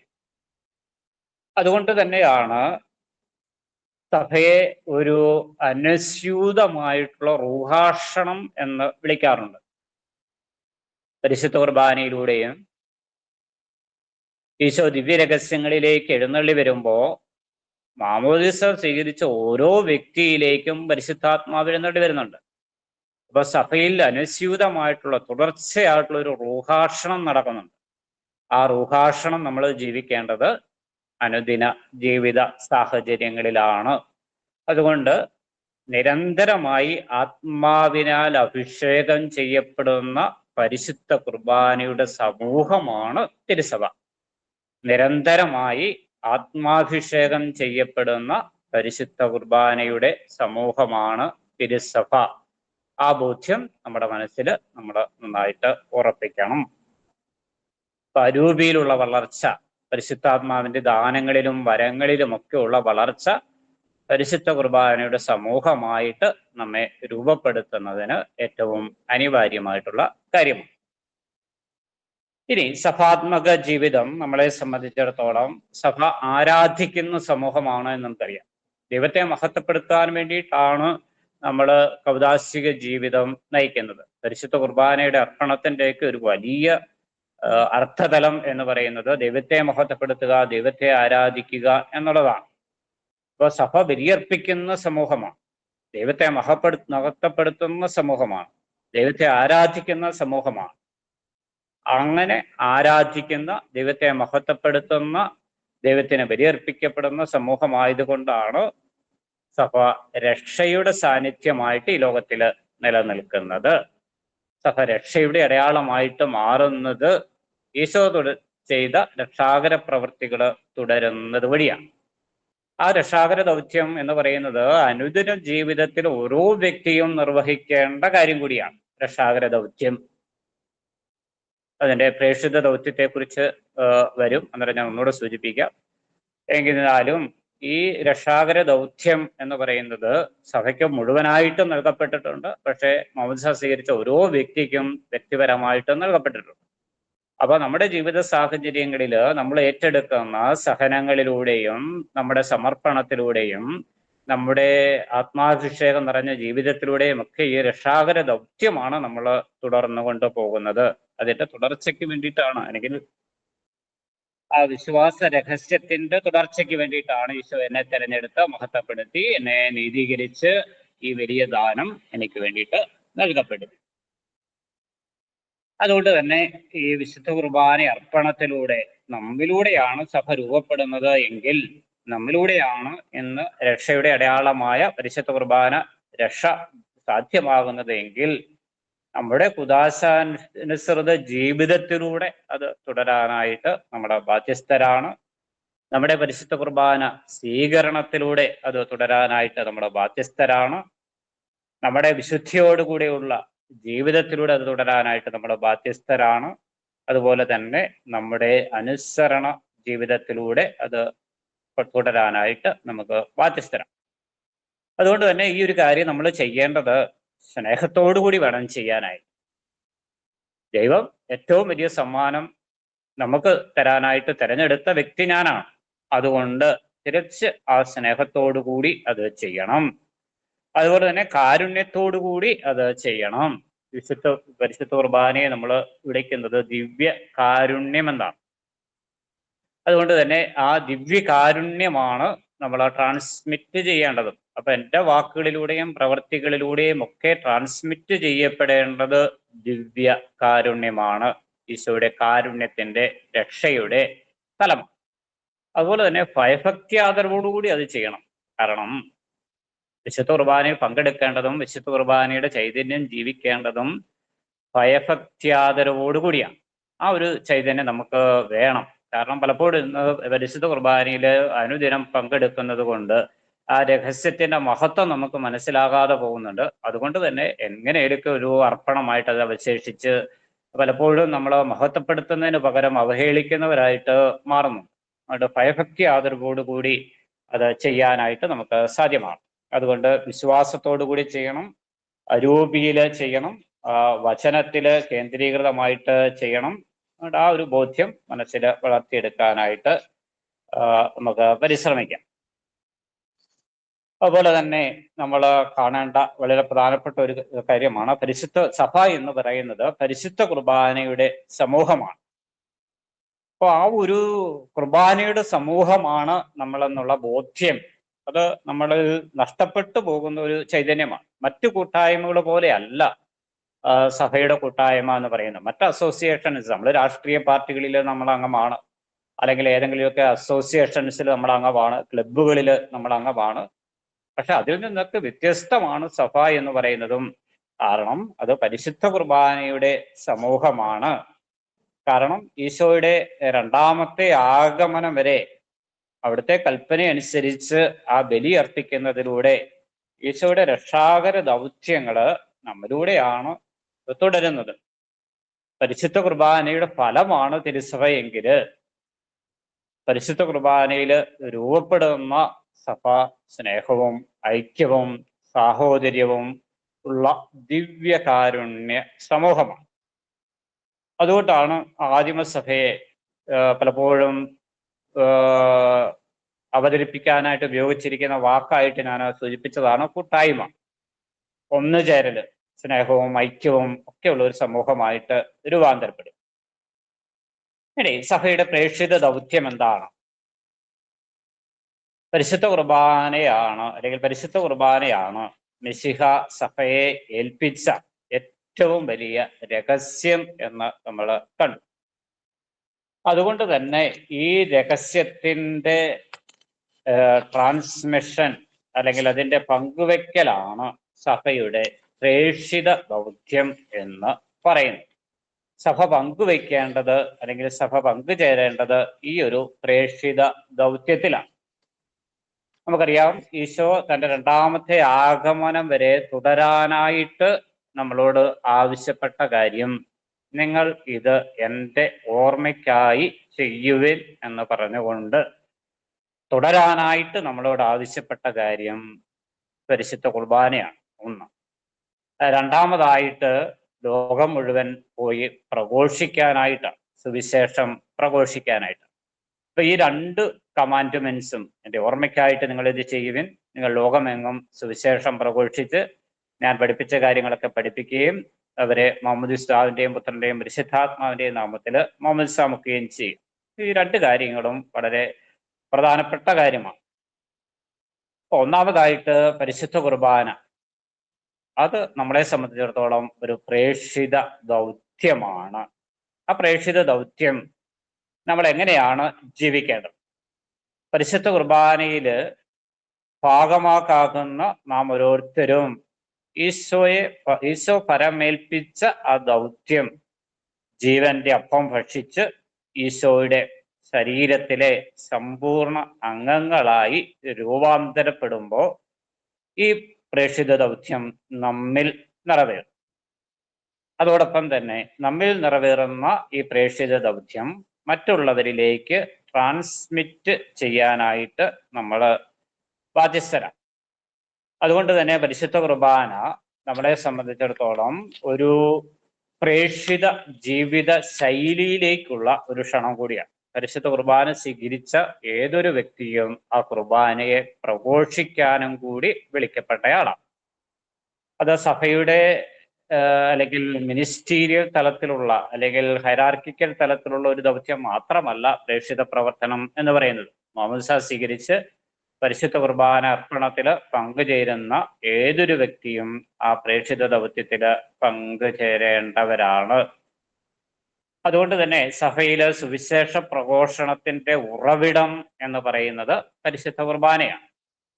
ഈശോ പറഞ്ഞിട്ടുണ്ട്, ഈ ലോകത്തിൽ നിന്ന് ഞാൻ പോകുന്നത് നമ്മെ അനാഥരായി വിട്ടുകൊണ്ടിട്ടല്ല, മറിച്ച് നിരന്തര സാന്നിധ്യമായിട്ട് പരിശുദ്ധ കുർബാന നമുക്ക് നൽകിക്കൊണ്ടാണ്. അപ്പൊ ആ പരിശുദ്ധ കുർബാനയിൽ നിന്നാണ് സുവിശേഷ പ്രഘോഷണത്തിന്റെ അടിസ്ഥാനവും രൂപപ്പെടുന്നത്. അപ്പൊ വിശുദ്ധ കുർബാന നമ്മെ പങ്കുവെക്കലിലേക്കും പാദക്ഷാളനത്തിലേക്കും നയിക്കണം. പങ്കുവെക്കലിലേക്കും ശുശ്രൂഷയിലേക്കും നയിക്കണം. അതുപോലെ തന്നെ ദിവ്യകാരുണ്യ ജീവിതത്തിലൂടെ നിത്യജീവന്റെ നീർച്ചാലായ വിശുദ്ധ കുർബാനയിലേക്ക് മറ്റുള്ളവരെ നമ്മൾ നയിക്കണം. അപ്പൊ പ്രേക്ഷിതയായ സഭ അവരുടെ പ്രേക്ഷിതത്വം പരിശുദ്ധ കുർബാനയിലൂടെ ആഘോഷിക്കണം. ഇപ്പൊ വിശുദ്ധ കുർബാന അർപ്പണം ദേവാലയത്തിൽ ഒതുങ്ങി നിൽക്കാതെ അത് നമ്മളെ സംബന്ധിച്ചിടത്തോളം അതിൻ്റെ പ്രഘോഷണം. അതുകൊണ്ടാണ് നമ്മൾ ഒന്നാം കുദാശ ക്രമത്തിൽ 4ാമത്തെ പ്രണാമ ജപത്തിൽ നമ്മൾ ചൊല്ലുന്നുണ്ട്, അങ്ങ് മാത്രമാണ് യഥാർത്ഥ പിതാവായ ദൈവമെന്നും അങ്ങയുടെ പ്രിയപുത്രനായി ഈശോമിശിഹായെ അയച്ചുവെന്നും ഭൂവാസികൾ എല്ലാവരും അറിയട്ടെ. ഇപ്പൊ പരിശുദ്ധ കുർബാന അർപ്പിക്കുന്നവർക്കുള്ള ഉത്തരവാദിത്വം അങ്ങ് മാത്രമാണ് യഥാർത്ഥ പിതാവായ ദൈവമെന്നും അങ്ങയുടെ പുത്രനായി ഈശോമിശിഹായെ അങ്ങ് അയച്ചുവെന്നും ഭൂവാസികൾ എല്ലാവരും അറിയട്ടെ. പ്രഘോഷിക്കാനുള്ള ദൗത്യം പരിശുദ്ധ കുർബാനയുടെ സ്വീകരണത്തിൽ നിന്ന് നാം സ്വീകരിക്കുന്നുണ്ട്. ഇനി ഇതെങ്ങനെ പ്രാക്ടിക്കലായിട്ട് ചെയ്യാം എന്നുള്ളത് പരിശുദ്ധ മറിയത്തിന്റെ ജീവിതത്തിലൂടെ നമുക്ക് ലഭിക്കുന്നതാണ്. നമുക്കറിയാം, പരിശുദ്ധ അമ്മയെ വിശുദ്ധ കുർബാനയുടെ സ്ത്രീയായിട്ടാണ് നാം മനസ്സിലാക്കുകയും കാണുകയും ചെയ്യുക. അതുകൊണ്ട് തന്നെ നമ്മളെ സംബന്ധിച്ചിടത്തോളം മറിയം എന്നുള്ളത് ക്രിസ്തുവിനെ ധ്യാനിക്കാനായിട്ടുള്ള അധ്യാപികയാണ്. അല്ലെങ്കിൽ പരിശുദ്ധ കുർബാനയെ കൂടുതൽ ആഴത്തിൽ വിശുദ്ധ കുർബാനയുടെ രഹസ്യങ്ങൾ മനസ്സിലാക്കി തരാനായിട്ടുള്ള അധ്യാപികയാണ് നമ്മളെ സംബന്ധിച്ചിടത്തോളം പരിശുദ്ധ കന്യാമറിയം. അതുകൊണ്ട് തന്നെ മറിയം കുർബാനയിലേക്ക് നമ്മെ നയിക്കും. ഇപ്പൊ ആദിമസഭയിലെ ജീവചൈതന്യമായിട്ട് അല്ലെങ്കിൽ കൂട്ടായ്മയുടെ ജീവചൈതന്യമായിട്ട് ഈശോയുടെ ഉത്ഥാനത്തിന് ശേഷം പരിശുദ്ധ മറിയം ഉണ്ട് എന്ന് നമുക്കറിയാം.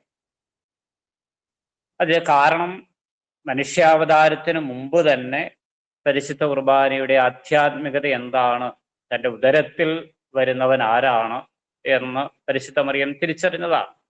അപ്പൊ ഉദരത്തിലും ഹൃദയത്തിലും പരിശുദ്ധ കുർബാനയെ സംവഹിച്ച് ഈശോയെ സംവഹിച്ചവളാണ് പരിശുദ്ധ അമ്മ. അപ്പൊ നമ്മുടെ ദൗത്യവും ഇതാണ്. അപ്പൊ സഭയെ സംബന്ധിച്ചിടത്തോളം പരിശുദ്ധ അമ്മ ചെയ്തത് മാത്രമേ ചെയ്യാനുള്ളൂ. പരിശുദ്ധ അമ്മ ചെയ്തത് ലോകത്തിന് രക്ഷകനെ കൊടുത്തു എന്നുള്ളതാണ്. ഇപ്പൊ സഭയുടെ പ്രേക്ഷിത ദൗത്യം എന്ന് പറയുന്നതും മാമോദിസ സ്വീകരിച്ച ഏതൊരു വ്യക്തിയുടെയും പ്രേക്ഷിത ദൗത്യം എന്ന് പറയുന്നതും ലോകത്തിന് രക്ഷകനെ കൊടുക്കുക എന്നുള്ളത്. ഇപ്പൊ സഭയുടെ ദൗത്യവും മറിയത്തിന്റെ ദൗത്യവുമായിട്ട് സമാനതകളുള്ളതാണ്. അപ്പൊ അവിടെ ഈ ഒരു ആഴത്തിലുള്ള വിശ്വാസം നമുക്ക് വേണം. അതുകൊണ്ടാണ് ലൂക്കായുടെ സുവിശേഷത്തില് പരിശുദ്ധ അമ്മയെ വിളിക്കുന്നത് വിശ്വസിച്ചവൾ ഭാഗ്യമതി എന്നാണ്. അപ്പൊ മറിയം സഭയുടെ വിശുദ്ധ കുർബാനയുടെ അനുഭവം മുൻകൂട്ടി വിശ്വസിച്ച് അനുഭവിച്ചവളാണ്. അതുകൊണ്ട് ആ വിശ്വാസ ചൈതന്യമാണ് മറിയത്തിന്റെ ജീവിതത്തിൽ ഉടനീളം നമുക്ക് കണ്ടെത്താനായിട്ട് പറ്റിയത്. അതുകൊണ്ട് തന്നെയാണ് മറിയത്തെ മാർപ്പാപ്പമാര്, പ്രത്യേകിച്ച് ജോൺ പോൾ മാർപ്പാപ്പയൊക്കെ ജീവിക്കുന്ന സക്രാരി എന്ന് പറയുന്നത്. അതുകൊണ്ട് തന്നെയാണ് മറിയം എലിസബത്തിനെ സന്ദർശിക്കുമ്പോൾ എലിസബത്തിന്റെ ഉദരത്തിലെ ശിശു തുള്ളിച്ചാടുന്നു, കുതിച്ചു ചാടുന്നത് ഈശോയുടെ സാന്നിധ്യം അനുഭവിക്കാനായിട്ട് അവൾക്ക് സാധിച്ചത് കൊണ്ടാണ്. അപ്പൊ നമ്മെ കണ്ടുമുട്ടുന്നവരും നമ്മൾ കണ്ടുമുട്ടുന്നവരും പരിശുദ്ധ കുർബാനയുടെ ചൈതന്യം പങ്കുവയ്ക്കുമ്പോൾ അപ്പൊ ഈശോയെ കൂടുതലായിട്ട് കണ്ടുമുട്ടാനായിട്ട് അവർക്ക് സാധ്യമാവണം. ക്രൈസ്തവ ജീവിതത്തിന് സാക്ഷ്യം കൊടുത്തുകൊണ്ട് ജീവിക്കുമ്പോൾ ഈശോയെ പകർന്നു കൊടുക്കാനായിട്ട് നമുക്ക് സാധ്യമാവും. പരിശുദ്ധ അമ്മ ഈ ലോകത്തിലായിരുന്നപ്പോ അതിന്റെ സമഗ്രതയിൽ പരിശുദ്ധ കുർബാനയുടെ അല്ലെങ്കിൽ ക്രിസ്തുവിൽ കേന്ദ്രീകൃതമായിട്ടുള്ള ജീവിതം നയിച്ചവളാണ്. അതുകൊണ്ടാണ് രണ്ടാം വത്തിക്കാൻ കൗൺസില് ലൂമൻ ജെൻസിയം നമ്പർ 8 പരിശുദ്ധ അമ്മയെക്കുറിച്ച് പറയുമ്പോൾ ഈശോയുടെ ജീവിതത്തോടും സഭയുടെ ജീവിതത്തോടും ചേർത്ത് വെച്ചുകൊണ്ടാണ് മറിയത്തെ അവതരിപ്പിക്കുന്നത്.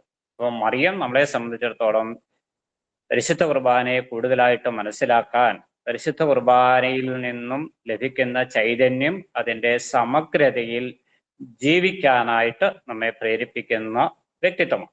ആ പരിശുദ്ധ അമ്മയോടുള്ള ഭക്തി വിശുദ്ധ കുർബാനയോടുള്ള ആരാധനയിൽ വളരാനായിട്ട് നമ്മെ കൂടുതലായിട്ട് പ്രേരിപ്പിക്കും. ഇപ്പൊ പരിശുദ്ധ കുർബാനയുടെ അമ്മയായ അല്ലെങ്കിൽ ഈശോയുടെ അമ്മയായ പരിശുദ്ധ കന്യാമറിയം വിശുദ്ധ കുർബാനയിലൂടെ നമുക്ക് ഈശോയെ പൂർണ്ണമായിട്ട് മനസ്സിലാക്കി തരാനായിട്ട് സാധിക്കുന്ന വ്യക്തിത്വവും ആ ബോധ്യത്തിൽ ഉൾച്ചേർന്നുകൊണ്ട് നമുക്ക് വളരാനായിട്ട് പരിശ്രമിക്കാം. ഏകദേശം ഇവിടെ അവസാനിപ്പിക്കാമെന്ന് ഞാൻ വിചാരിക്കുന്നു. ചോദ്യങ്ങളും കാര്യങ്ങളും ഉണ്ടെങ്കിൽ ഇത് ക്ലാരിറ്റിയിലേക്ക് പോകേണ്ടടുത്ത് ക്ലാരിറ്റിയിലേക്ക് പോകാം, അതായിരിക്കും നല്ലതെന്ന് തോന്നുന്നു. പുതിയൊരു വിഷയത്തിലേക്ക് കടക്കുന്നതിന് മുമ്പ് ചോദ്യങ്ങളിലേക്ക്.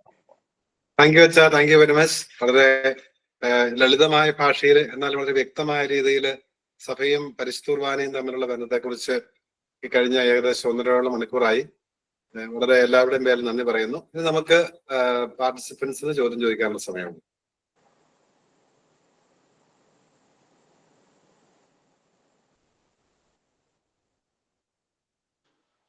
ശൈശവിഷയ്ക്ക് സ്തുതിയായിരിക്കട്ടെ.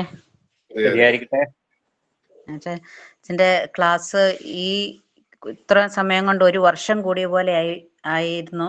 കാരണം അത്രയും നന്നായിട്ട് ഒത്തിരി കാര്യങ്ങൾ മനസ്സിലാക്കാൻ പറ്റി. കൂടുതൽ കുർബാനയോട് കൂടുതൽ കുറച്ചുകൂടെ സ്നേഹത്തോടെ ഒത്തിരി ആത്മാർത്ഥതയോടെ കുർബാന കൂടാനുള്ള ഒരു സാഹചര്യം അച്ഛനുണ്ടാക്കി തന്നു. ഒത്തിരി നന്ദി അച്ഛാ. അപ്പം അതുപോലെ ഓക്കെ. അപ്പം എനിക്ക് ഒരു സംശയം ഉണ്ട്. അതായത് നമ്മൾ വിശുദ്ധ കുർബാന എന്ന് പറഞ്ഞ കുദാശകളുടെ കുദാശ, പിന്നെ അതിൻ്റെ അകത്ത് സ്നേഹവും കാരുണ്യവും ഒക്കെ ഉണ്ട്. അപ്പം ഈ അടുത്ത ഒരു എന്ന് പറഞ്ഞാൽ ഒരു റീസെൻ്റ് ആയിട്ടുള്ള ഒരു കാര്യം, ഒരു സംശയം ഞാൻ ചോദിക്കുകയാണ്. അതായത് കുദാശകളുടെ കുദാശ എന്ന് പറയുമ്പോൾ വിവാഹം ഒരു കുദാശയാണല്ലോ. അപ്പം അതിൽ ഇപ്പോഴത്തെ കുട്ടികൾ ലിവിങ് ടുഗദർ കഴിഞ്ഞ, ഞാൻ ഈ അടുത്ത കാലത്തൊരു വിവാഹത്തിൽ സംബന്ധിക്കാനിടയായി. ലിവിങ് ടുഗദർ കഴിഞ്ഞവരുടെ അവർ വിവാഹവേദിയിലേക്ക് വന്നപ്പോൾ നമ്മുടെ പള്ളിയിൽ വെച്ചാണ് നടന്നത്. പക്ഷെങ്കിൽ അതായത് മദ്ബഹായുടെ വിരി ഇട്ടിട്ട് കുറച്ച് പ്രാർത്ഥനകളൊക്കെ ചൊല്ലിയാണ് കുർബാന നടന്നത്. കുർബാനയല്ല, ഈ ചടങ്ങ് നടന്നത്. അപ്പം അത് നമ്മളൊരു അവർക്ക് കുർബാനയിൽ പിന്നെ പങ്കെടുക്കാൻ പറ്റത്തില്ലയോ, അതോ കുർബാനയോടുകൂടി അത് നടത്തപ്പെടാൻ സാധിക്കത്തില്ലയോ? അത് ഒന്ന്. പിന്നെ വേറൊന്ന്, ഈ രജിസ്റ്റേർഡ് ആയിട്ട് കല്യാണം കഴിച്ച അങ്ങനെയുള്ളവർക്കും ഇതിൽ ഹോളി കുർബാനയിലൂടെ അവർക്ക് വിവാഹം എന്ന കുദാശയിലേക്ക് പ്രവേശിക്കാൻ സാധിക്കത്തില്ലേ? ഇങ്ങനെ 2 സംശയമാണ്. ഈ ഏറ്റവും അതുള്ളത് ലിവിങ് ടുഗദറിൻ്റെ ഇതാണ്. അപ്പോൾ അതങ്ങനെ നമ്മളൊരു കാരുണ്യം കാണിക്കണ്ടേ? എന്താണ് അതിൻ്റെ കാര്യം എന്നൊന്ന് പറഞ്ഞു തന്നാൽ, മനസ്സിലാക്കി തന്നാൽ കൊള്ളാമായിരുന്നു. താങ്ക് യു അച്ഛാ. ഓക്കെ. സാധാരണഗതിയിൽ 2 തലത്തിൽ വേണം അതിനെ നമ്മൾ വിവക്ഷിക്കാനായിട്ട്.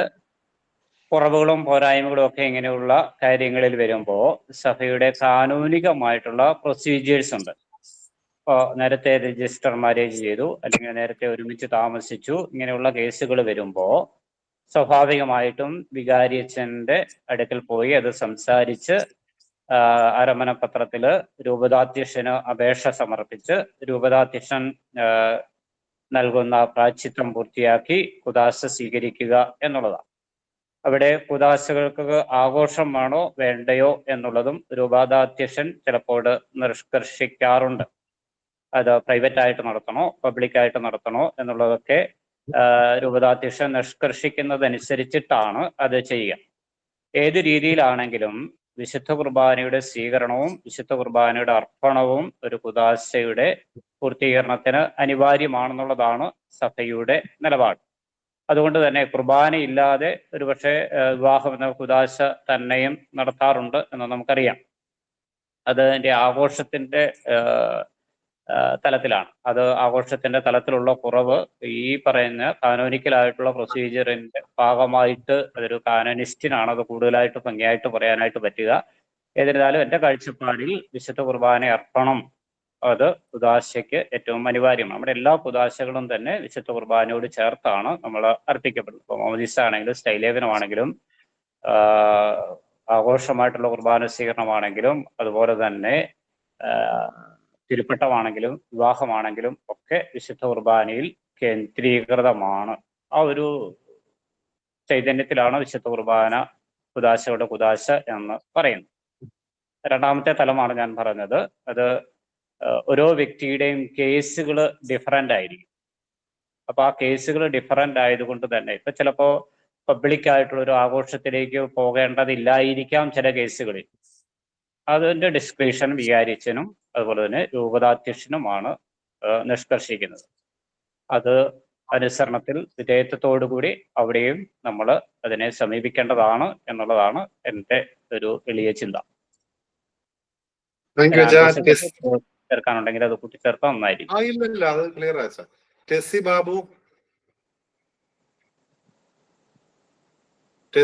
ബാബു കൈ ഉയർത്തിയിട്ടുണ്ടായിരുന്നു. ഹലോ, ടെസ്സി ബാബു പ്രസന്റ് ആണോ? ഞാൻ പ്രസന്റ് അച്ഛാ. ഞാൻ ഈ ചോദ്യം തന്നെയായിരുന്നു, അതുകൊണ്ട് ഇനി വെരി ഗുഡ്, താങ്ക് യു. ഇനി കൈ ഉയർത്തിയവരാരും കാണുന്നില്ല. അതിന് ആർക്കെങ്കിലും ചോദിക്കാറുണ്ടെങ്കിൽ ചോദിക്കാം.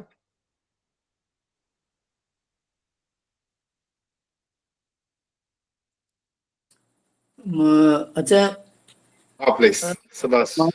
മാതാവിനെ സഹരക്ഷക എന്ന് വിശേഷിപ്പിക്കുന്നത് അത്ര ഉചിതമാണോ? മാതാവ് രക്ഷയുടെ കൂടെ കർത്താവിന്റെ കൂടെ ഉണ്ടായിരുന്നു. സഹരക്ഷക എന്നുള്ള പ്രയോഗം മാതാവിനെ സംബന്ധിച്ച് നമ്മള് സഭയുടെ പ്രബോധനങ്ങളില് വളരെ വ്യക്തമായിട്ട് പഠിപ്പിക്കുന്നതാണ് മാതാവിനെ കുറിച്ചുള്ള 2 ടൈറ്റിലുകൾ. കോ റിഡംറ്ററീസ് അതുപോലെ തന്നെ മീഡിയാട്രിക്സ്. ഈ 2 ടൈറ്റിലുകൾ വളരെ സൂക്ഷ്മത്തോടും വിവേകത്തോടും കൂടി ഉപയോഗിക്കണം എന്നാണ് തിരുസഭ പഠിപ്പിക്കുന്നത്. കോ റിഡംട്രിക്സ് എന്ന് പറയുമ്പോൾ കോ റിഡീമർ എന്നുള്ള അർത്ഥത്തിൽ സഹരക്ഷക. മീഡിയാട്രിക്സ് എന്ന് പറയുമ്പോൾ എല്ലാ കൃപയുടെ എന്നാ പറയുന്നത് നിർച്ചാല് മറിയത്തിലൂടെയാണ് എന്നുള്ള, മനുഷ്യന് കൃപ ലഭിക്കുന്നത് മറിയത്തിലൂടെയാണെന്നുള്ള ഒരു രീതിയിൽ, ആ ഒരു അർത്ഥത്തിൽ. ഇവിടെ കോ റിഡീമർ എന്നുള്ള അർത്ഥത്തിൽ അല്ലെങ്കിൽ സഹരക്ഷക എന്നുള്ള ടൈറ്റിൽ സഭ ഉപയോഗിക്കുമ്പോൾ അതിന്റെ അർത്ഥം ഈശോയുടെ രക്ഷാകര പദ്ധതിയോട് സഹകരിച്ചവൾ എന്നുള്ള അർത്ഥത്തിലാണ്. സഭയെ സംബന്ധിച്ചിടത്തോളം ഒറ്റ രക്ഷകനേ ഉള്ളൂ, അത് ഈശോ മിശിഹ മാത്രമാണ്. ആ ഈശോ മിശിഹായിലൂടെ സംജാതമായ രക്ഷയോട് സഹകരിച്ചവൾ എന്നുള്ള അർത്ഥത്തിലാണ്. അതുകൊണ്ട് തന്നെയാണ് പലപ്പോഴും സഭാപിതാക്കന്മാർ പറയുക, മാതാവിൻ്റെ ആമേൻ, മാതാവ് നൽകിയ പ്രത്യുത്തരം, അത് ചരിത്രത്തിൽ ഈശോയുടെ രക്ഷാകര പ്രവർത്തനങ്ങൾ ആരംഭിക്കാനായിട്ടിടയായ കാര്യമാണ്. അത് വിശ്വാസത്തിന്റെ പൂർണ്ണതയിൽ നിന്നാണ് മറിയത്ത് സംഭവിക്കുന്നത്. അതുകൊണ്ട് തന്നെ മറിയത്തിന്റെ സഹകരണം അത് ഈശോയുടെ രക്ഷാകര പ്രവൃത്തിയിൽ നിഴലിക്കുന്നുണ്ട്. അതുകൊണ്ട് ആ രക്ഷാകര പദ്ധതിയോട് സഹകരിച്ചവൾ എന്നുള്ള അർത്ഥത്തിലാണ് മറിയത്തെ സഹരക്ഷക എന്ന് വിളിക്കുന്നത്. അല്ലാതെ 2 രക്ഷകരുണ്ട് എന്നുള്ള അർത്ഥത്തിലല്ല. രക്ഷ ഒരാളെ ഉള്ളൂ, അത് ഈശോ മാത്രമാണ്. അതുപോലെ തന്നെ മീഡിയാട്രിക്സ്, എല്ലാ കൃപയും അതിൻ്റെ ഉറവിടവും ഈശോ തന്നെയാണ്. കൃപയ്ക്ക് അല്ലെങ്കിൽ പെസഹ രഹസ്യത്തിലൂടെ സംജാതമാകുന്ന കൃപയ്ക്ക് വേറൊരു സോഴ്സ് ഇല്ല, അത് ഈശോ മാത്രമാണ്. ഇനി ഈ കൃപ ഈ മറിയത്തിന്റെ മധ്യസ്ഥതയിലൂടെ നമുക്ക് ലഭ്യമാവും. അതുകൊണ്ടാണ് മറിയത്തിന്റെ മധ്യസ്ഥതയെ ജോൺ പോൾ II വിളിക്കുന്നത് മറ്റേണൽ മീഡിയേഷൻ എന്നാണ്. മാതൃസഹജമായ മീഡിയേഷൻ അല്ലെങ്കിൽ മാതൃസഹജമായ മധ്യസ്ഥത. ആ മധ്യസ്ഥത സ്വാഭാവികമായിട്ടും ഈശോയുടെ അടുക്കൽ മറിയത്തിലുള്ള സ്ഥാനം, ആ മീഡിയേഷന്റെ സ്ഥാനവും അത് തന്നെ നൽകപ്പെടുന്നുണ്ട്, ഈശോയുടെ അമ്മ എന്നുള്ള സ്ഥാനം. ആ അർത്ഥത്തിലാണ് സഹരക്ഷക എന്നുള്ളതും അതുപോലെ തന്നെ മീഡിയാട്രിക്സ് എന്നുള്ള ആ അർത്ഥത്തിലും ടൈറ്റിൽ ഉപയോഗിക്കുന്നത്. വളരെ വിവേചനത്തോടു കൂടി തന്നെയാണ് സഭ ടൈറ്റിലുകൾ ഉപയോഗിക്കുന്നത്. ഒരിക്കലും ഈശോയെ റീപ്ലേസ് ചെയ്യാനല്ല, കൃപയുടെ ഉറവിടത്തെയും റീപ്ലേസ് ചെയ്യാനല്ല. രണ്ടിനും ഒറ്റ സോഴ്സേ ഉള്ളൂ, അത് ഈശോ മിശിഹ തന്നെയാണ്. മറിച്ച് അതിനോട് സഹകരിച്ചവൾ എന്നുള്ള അർത്ഥത്തിലാണ് അത് ഉപയോഗിക്കേണ്ടത്. ചേച്ചി ജോൺ പോൾ മാർപ്പാപ്പ അതിന് വളരെ കൃത്യതയോടെ ക്ലാരിറ്റിയോടുകൂടി ഉത്തരം നൽകിയിട്ടുള്ളതുമാണ്.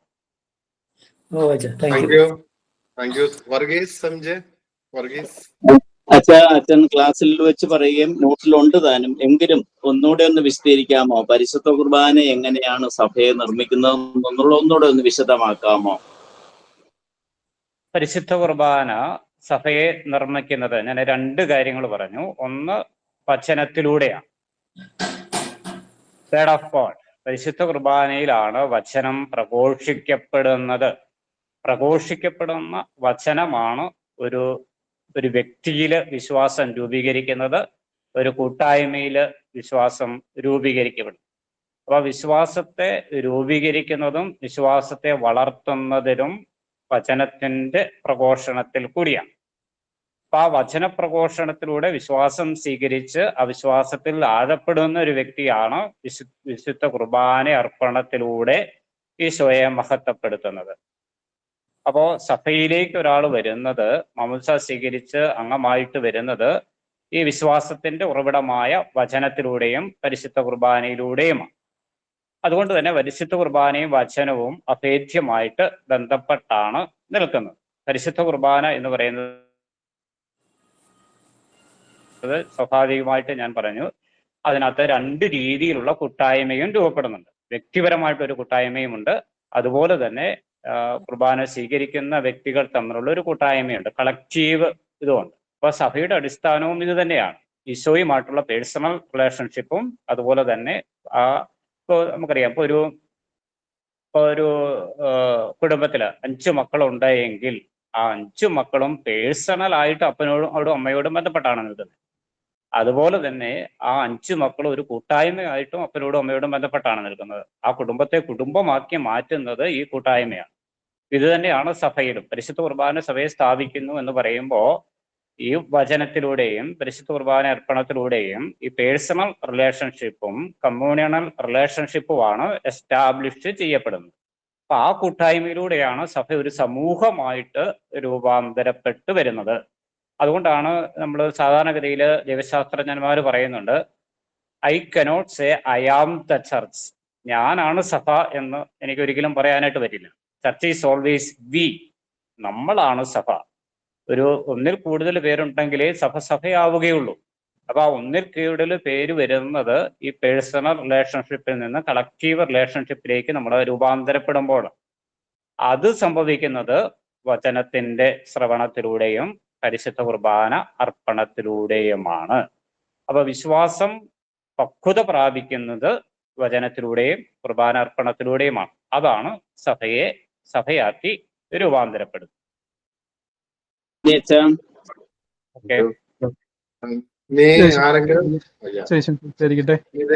ഒരു സംശയമുള്ള അച്ഛൻ, മിഷനെ കുറിച്ച് പറഞ്ഞതിനെ കുറിച്ച് ഒരു സംശയം ഉണ്ടായിരുന്നു. നമ്മൾ പലപ്പോഴും ഈ പാശ്ചാത്യ രാജ്യങ്ങളിലേക്ക് ചരിത്രം നോക്കുമ്പോൾ കാണാറുണ്ട്, അവിടെ ക്രിസ്തീയ സഭ വരുന്നു, വളരെ ചുരുങ്ങിയ കാലഘട്ടത്തിൽ തന്നെ ആ രാജ്യം മുഴുവൻ ക്രിസ്തീയ വിശ്വാസത്തിലേക്ക് വരുന്നത് കാണുന്നു. എന്നാൽ നമ്മളിപ്പോൾ പൗരസ്ത്യ സുറിയാനി സഭകൾ, ഇപ്പോൾ സീറോ മലബാർ സഭ ഉൾപ്പെടെ നമുക്ക് കുറച്ചുകൂടി ഒരു എത്നിക് ആയിട്ടുള്ള ഒരു ബേസിസ് ആണല്ലോ, അത് വംശീയമായ ഒരു അടിസ്ഥാനമുണ്ട്. അപ്പോൾ നമ്മളിപ്പോൾ ആഗോള സഭയായിട്ട് വളരുമ്പോഴും അതിന് ഇവാഞ്ചലൈസേഷനൊക്കെ കൂടുതൽ എമിഗ്രേഷൻ കൊണ്ടാണ് വരുന്നത്. അപ്പം ഒരു സംശയമുള്ളതെന്ന് വെച്ചാൽ നമ്മൾ മിഷൻ ഇതിലേക്ക് വരുമ്പോഴത്തേക്കിനും നമ്മൾ കുറച്ചുകൂടി ആ ഒരു വംശീയമായ ഒരു മതിൽക്കെട്ടുകൾക്ക് പുറത്തേക്ക് നമ്മൾ ഒരു മിഷൻ ചൈതന്യത്തിലേക്ക് നമ്മൾ കുറച്ചുകൂടെ വരേണ്ടതല്ല. അതായത് നമ്മുടെ പരമ്പരാഗതമായ വിശ്വാസികൾക്ക് പുറത്തേക്ക് കൂടി നമ്മൾ അവരെയും കൂടെ ഉൾക്കൊള്ളിച്ചുകൊണ്ടുള്ള ഒരു മിഷൻ ഇത് നമുക്ക് കുറച്ചുകൂടി വേണ്ടതല്ലേ? നമ്മൾ പാശ്ചാത്യ സഭകളിലൊക്കെ കണ്ട് ചരിത്രത്തിൽ കണ്ടിട്ടുള്ള ഒരു രീതിയിലേക്ക് കുറച്ചുകൂടി ഒരു വിശാലമായ രീതിയിലുള്ള മിഷൻ ചൈതന്യം അതിലൊരു അത് കുറച്ചുകൂടെ വരേണ്ടതല്ലേ? അതോ അതിൽ ഓൾറെഡി അതുണ്ടോ? അത് പറഞ്ഞത് വളരെ കറക്റ്റാണ്. ആ ഒരു ചൈതന്യം നമ്മുടെ സഭയ്ക്ക് ആവശ്യമാണ്. അതറിയാം, ഞാൻ സൂചിപ്പിച്ചതാണ്, പെസഹ രഹസ്യം നൽകപ്പെട്ടിരിക്കുന്നത് അപ്പസ്തോലന്മാർക്കാണ്. അപ്പോൾ ആ അപ്പസ്തോലന്മാരിലൂടെ, അതായത് നമ്മെ സംബന്ധിച്ചിടത്തോളം വിശുദ്ധ തോമാസ് ലീഹായിലൂടെയാണ് ആ പെസഹ രഹസ്യത്തിലേക്ക് നാം ഉൾച്ചേർക്കപ്പെട്ട് നിർത്തിയിരിക്കുന്നത്. അപ്പോൾ തോമാസ് ലീഹായിലൂടെ നമുക്ക് ലഭിക്കപ്പെട്ട ആ വിശ്വാസ രഹസ്യം അത് നഷ്ടപ്പെടാതെ കാത്തു സൂക്ഷിക്കുകയും അത് മറ്റുള്ളവർക്ക് പകർന്നു കൊടുക്കുകയും ചെയ്യുന്നതിനുള്ള ഉത്തരവാദിത്വമാണ് നമുക്ക് ഓരോരുത്തർക്കും ലഭിച്ചിരിക്കുന്നത്. അത് നമ്മളിൽ തന്നെ ഒതുക്കി നിർത്താനായിട്ടുള്ളതല്ല. നമ്മളിൽ തന്നെ ഒതുക്കി നിർത്തിയാൽ അതിന്റെ പ്രശ്നം എന്ന് പറയുന്നത് തോമാസ് ലീഹായിലൂടെ ലഭിച്ച ആ പെസഹ രഹസ്യത്തെ നമ്മൾ ഒതുക്കി നിർത്തുകയാണ്. അത് ഇറ്റ് ഈസ് എ യൂണിവേഴ്സൽ ഇതാണ്. പെസഹ രഹസ്യം എന്ന് പറയുന്നത് എല്ലാവർക്കും സ്വന്തമാണ്, എല്ലാവർക്കും സംലഭ്യമാകേണ്ടതാണ്. അത് കുറച്ചു പേർക്ക് വേണ്ടിയിട്ട് മാത്രമല്ല. പക്ഷെ നമ്മൾ തിരഞ്ഞെടുക്കപ്പെടുക, വി ആർ റെപ്രസെന്റേറ്റീവ്സ്. ഇപ്പൊ പഴയ നിയമത്തെ സംബന്ധിച്ചിടത്തോളം നമ്മൾ പറയാറുണ്ട്, Israel are elected as a representative for the entire people. സകല ജനങ്ങൾക്കും വേണ്ടിയിട്ട് റെപ്രസെന്റേറ്റീവ്സ് ആയിട്ട് തിരഞ്ഞെടുക്കപ്പെട്ടവരാണ് ഇസ്രായേൽ ജനം. ഇതേ ചൈതന്യം തന്നെയാണ് നമ്മളെ സംബന്ധിച്ചിടത്തോളം സിറോ മലബാർ സഭ എന്ന് പറയുന്നത്. It's a representative for the entire community to transmit the tradition, അല്ലെങ്കിൽ പെസഹ രഹസ്യം. തോമാസ് ലീഹായിലൂടെ ലഭിച്ച പെസഹ രഹസ്യം ലോകത്തിന് മുഴുവൻ ട്രാൻസ്മിറ്റ് ചെയ്യപ്പെടാനായിട്ട് ദൈവത്താൽ പ്രത്യേകം തിരഞ്ഞെടുക്കപ്പെട്ട കമ്മ്യൂണിറ്റിയാണ് നമ്മുടേത്. അത് നമുക്ക് ചരിത്രത്തിൽ സംഭവിച്ചു പോയത് നമ്മളത് ലിമിറ്റ് ചെയ്തു നിർത്തി. അത് മനഃപൂർവ്വമായിട്ടുള്ള ഒരു ലിമിറ്റേഷൻ അല്ല. ഒരു പരിധി വരെ നമ്മളെ സംബന്ധിച്ചിടത്തോളം ഒരു ഫോഴ്സ്ഡ് ആയിട്ടുള്ള കൊളോണിയലൈസേഷന്റെ ഭാഗമായിട്ടുള്ള ഒരു പ്രൊപ്പഗേഷൻ നമുക്ക് വന്നിട്ടില്ല. അതിന്റെ ആവശ്യവുമില്ല. നമ്മളെ സംബന്ധിച്ചിടത്തോളം വളരെ സ്ലോലി നമ്മൾക്ക് ലഭിച്ച ആ പുളിമാവിനെ നമ്മൾ മറ്റുള്ളവരിലേക്ക് ട്രാൻസ്മിറ്റ് ചെയ്യുകയാണ് ചെയ്തുകൊണ്ടിരുന്നത്. അപ്പോൾ മൈഗ്രേഷൻ എന്നൊക്കെ പറയുന്നത് ആ ട്രാൻസ്മിഷന്റെ ഭാഗം തന്നെയാണ്. അതുകൊണ്ടാണ് migrating communities A missionary community എന്ന് പറയുന്നത്. മൈഗ്രേഷനെ വെറും ഒരു മൈഗ്രേഷനായിട്ട് കാണരുത്, but it is propagation of faith. അതുകൊണ്ട് തന്നെ നമ്മുടെ ചുറ്റുപാടുകളിൽ നമ്മുടെ ജീവിത സാക്ഷ്യം കൊണ്ട് ആ സുവിശേഷത്തിന് സാക്ഷികളാകുക എന്നുള്ളതാണ് നമ്മുടെ വലിയ ഉത്തരവാദിത്വം. ആ ദൗത്യം നിർവഹിക്കുന്നതിൽ നമ്മൾ പരാജയപ്പെടുന്നുണ്ടെങ്കിൽ അത് നമ്മുടെ തന്നെ മിസ്റ്റേക്കാണ്. പക്ഷെ ഇന്ന് അതിന് മാറ്റങ്ങൾ വന്നിട്ടുണ്ട്. ഈ കഴിഞ്ഞിടയ്ക്ക് ഞങ്ങൾ ബ്രദേഴ്സിനെ കൊണ്ട് ഒറീസയിലൊക്കെ പോയി. ഒരു 6-7 വർഷം കൊണ്ട് MST കോൺഗ്രിഗേഷൻ ഒരു 10-40ഓളം വില്ലേജുകളിൽ നടത്തുന്ന സുവിശേഷ പ്രഘോഷണങ്ങൾ കണ്ടു കഴിഞ്ഞാൽ നമ്മൾ അന്തം വിട്ടുപോകും. അതുപോലെ വില്ലേജുകളിലേക്ക് കടന്നു ചെന്ന് ഈശോയെ കൊടുക്കാനായിട്ട് അവരെടുക്കുന്ന തീക്ഷ്ണതയും ഒക്കെ വളരെ നമ്മൾ പ്രകീർത്തിക്കപ്പെടേണ്ടത് തന്നെയാണ്. അതുപോലെ തന്നെ നോർത്തിലൊക്കെ പല സ്ഥലങ്ങളിലും ഞാൻ കണ്ട ഒരു കാര്യം ഞാൻ പറഞ്ഞതേ ഉള്ളൂ. അതിന് നമുക്ക് വ്യത്യാസം വന്നു തുടങ്ങിയിട്ടുണ്ട്. അവിടെ എനിക്ക് പറയാനുള്ളത്, ഇത് അച്ഛന്മാർ മാത്രം ചെയ്യേണ്ട ഒരു കാര്യമല്ല. അതുകൊണ്ടാണ് ഞാൻ പറയുന്നത്, ഇപ്പോൾ ചിലയിടത്തൊക്കെ സ്റ്റാർട്ട് ചെയ്തിട്ടുണ്ട്.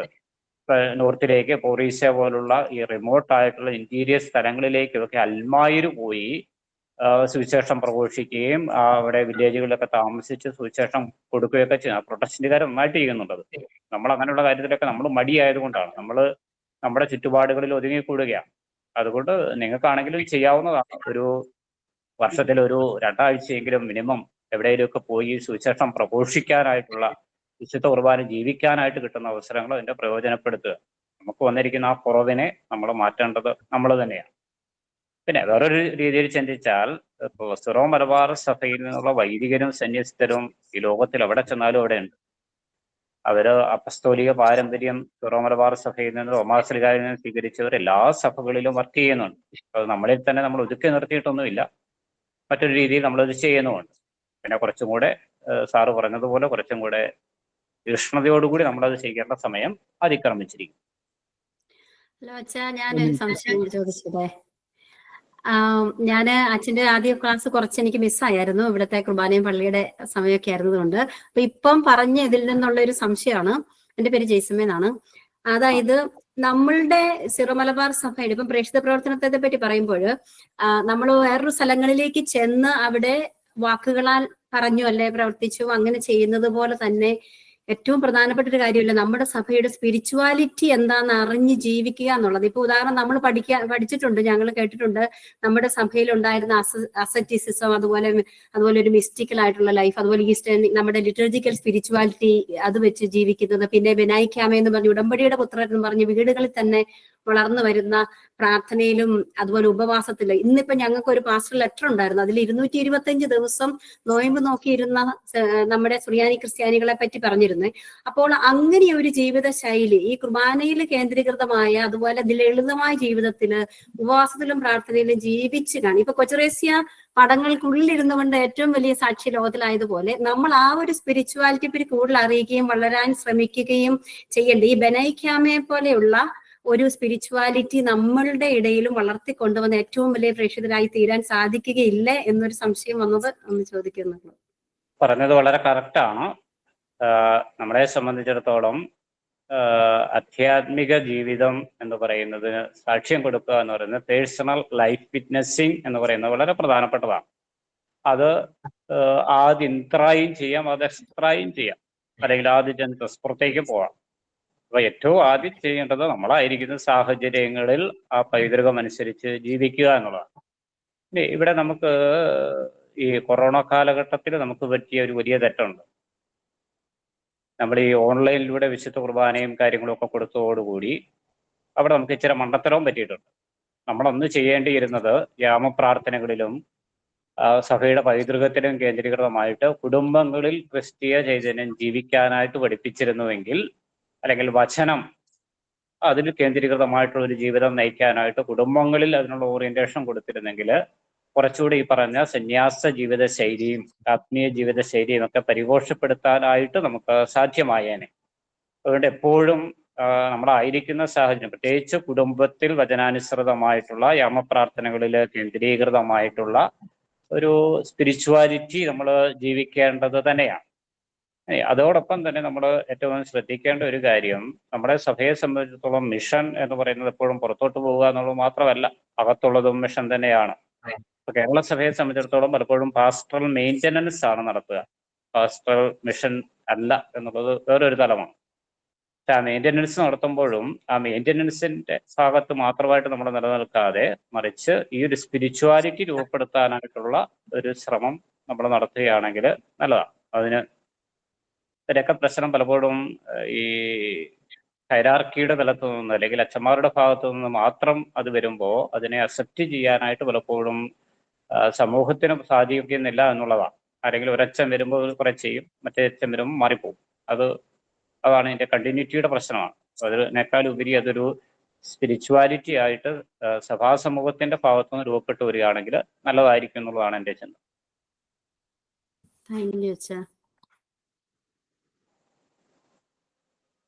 ഇനി ആരെങ്കിലും?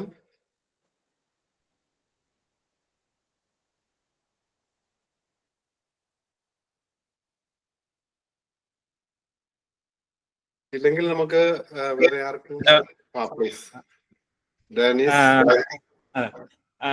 അച്ഛൻ പറഞ്ഞിരുന്നു, അതായത് നമ്മളെ ഓരോ കൂദാശകളും ബന്ധപ്പെട്ടിരിക്കുന്നത് വിശുദ്ധ കുർബാനയോട് ചേർന്നാണ്. അതുകൊണ്ടാണ് നമ്മൾ ഈ വിശുദ്ധ കുർബാന ഓരോ കൂദാശകളും വിശുദ്ധ കുർബാനയോട് ചേർന്ന് കൊടുക്കുന്നതെന്ന്. അതിലുപരിയായിട്ട് അതെങ്ങനെയാണ് അത് ബന്ധിച്ചിരിക്കുന്നതെന്നൊന്ന് വളരെ ബ്രീഫായിട്ടൊന്ന് പറയാമോ? ഓരോ കുദാശയും കാരണം ഇപ്പോ മാമോദീസ എടുത്ത് നോക്കി കഴിഞ്ഞു കഴിഞ്ഞാൽ മാമോദീസ ശൈലേവനം പരിശുദ്ധ കുർബാന നമ്മൾ ഒരുമിച്ചാണ് കൊടുക്കുന്നത് നമുക്കറിയാം.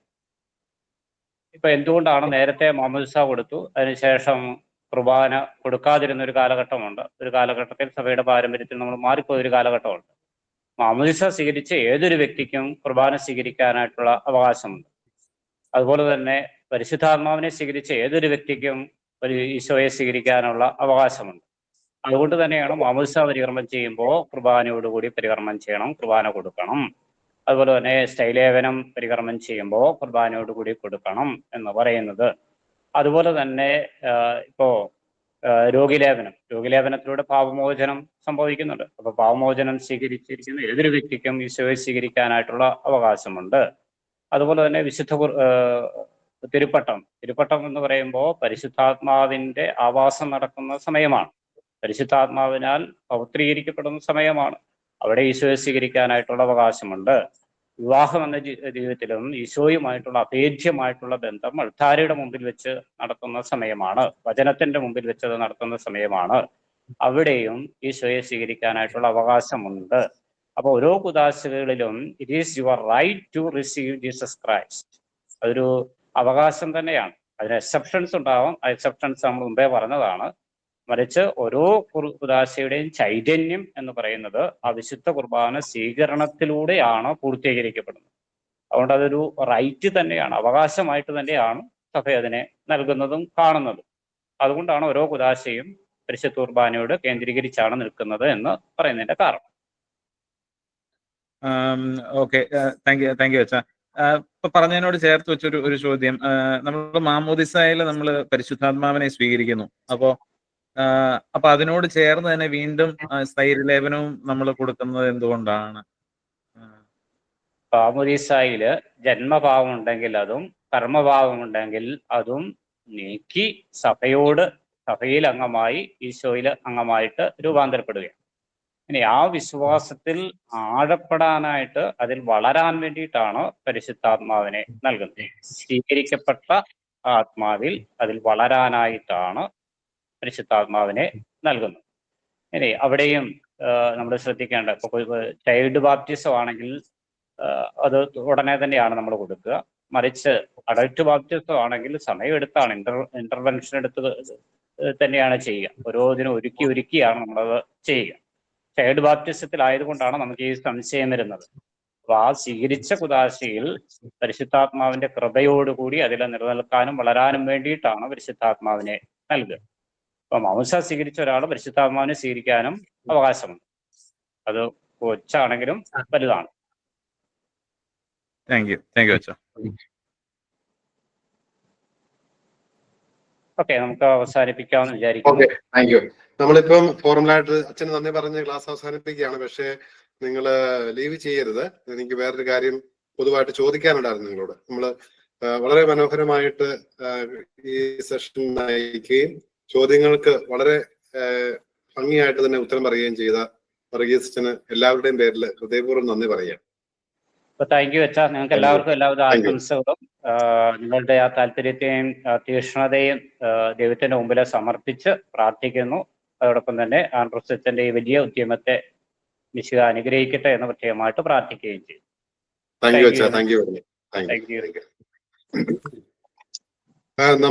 നമ്മള് ഡിസംബർ മാസം കൊണ്ട് നമ്മുടെ ക്ലാസ് തീരുമെന്ന് നമുക്കറിയാം. അതിനുശേഷം അതിന്റെ അവസാനം ക്ലാസിന്റെ കൺക്ലൂഷൻ എങ്ങനെ വയ്ക്കണം എന്നുള്ള ഒരു അഭിപ്രായം ചോദിക്കാൻ വേണ്ടി കൂടിയായിരുന്നു ഞാൻ. അവസാനത്തെ ക്ലാസ്സോട് ചേർത്ത് നമുക്ക് വേണമെങ്കിൽ അങ്ങ് കൺക്ലൂഡ് ചെയ്യാം. അവസാനത്തെ ക്ലാസ് ഡിസംബർ 29-ാം തീയതിയാണ്. അങ്ങനെ ഉണ്ടെങ്കിൽ അന്ന് ദയറായില് നിങ്ങൾക്ക് വരാൻ സാധിക്കുകയായിരുന്നെങ്കിൽ അത് നല്ല കാര്യമായിരുന്നു. നമുക്ക് ആ ക്ലാസ് ഒരല്പം നേരത്തെ അറേഞ്ച് ചെയ്യണമെങ്കിൽ ചെയ്യാം. ഇപ്പൊ ഞായറാഴ്ച വൈകിട്ടാകുമ്പോൾ പിന്നെ തിരിച്ചു പോകാനൊക്കെ അകലെയുള്ളവർക്ക് വിഷമമായിരിക്കും. 29 ഒരു മിനിറ്റ് അച്ഛാ, ഒരു സെക്കൻഡ്. 29-ാം തീയതി ചമ്പക്കുളം പള്ളിയിൽ ഇടവക ദിനമാണ്, ബസിലിക്കയുടെ. അങ്ങനെ ഇന്ന് കൂടുതൽ പിന്നെ ഡിസംബർ 29 ഞായറാഴ്ച 29 അതാണ് 29. അപ്പൊ കൂടുതൽ തിരുപ്പട്ടമുള്ള ദിവസങ്ങള് ആ സമയമാണ്. അതിപ്പോ 25 കഴിഞ്ഞ് ഏത് ദിവസമാണെങ്കിലും ആ പ്രശ്നമുണ്ട്. അല്ല, ഞാൻ അഭിപ്രായം പരിഗണിക്കുന്നു. വേറെ അഭിപ്രായങ്ങൾ കേൾക്കുന്നത് നല്ലതായിരുന്നു. അതുകൊണ്ടാണ് നമുക്കൊരു സാറ്റർഡേ ഒരു ഫുൾ ഡേ അങ്ങോട്ട് വെച്ചാലോ, ഒരു സെമിനാറും ഒരു പ്രാർത്ഥനയും ഒരു ആരാധനയും ഒരു ദിവസം അവിടെ ചെലവഴിക്കത്തക്ക രീതിയിൽ വെക്കുവാണെങ്കിൽ അത് നല്ല കാര്യമാണ്. ഒരു സാറ്റർഡേ നമുക്ക് വയ്ക്കാം. അത് ഏത് സാറ്റർഡേ വേണം? അപ്പൊ അത് നമുക്ക് അത് ചെയ്യാം.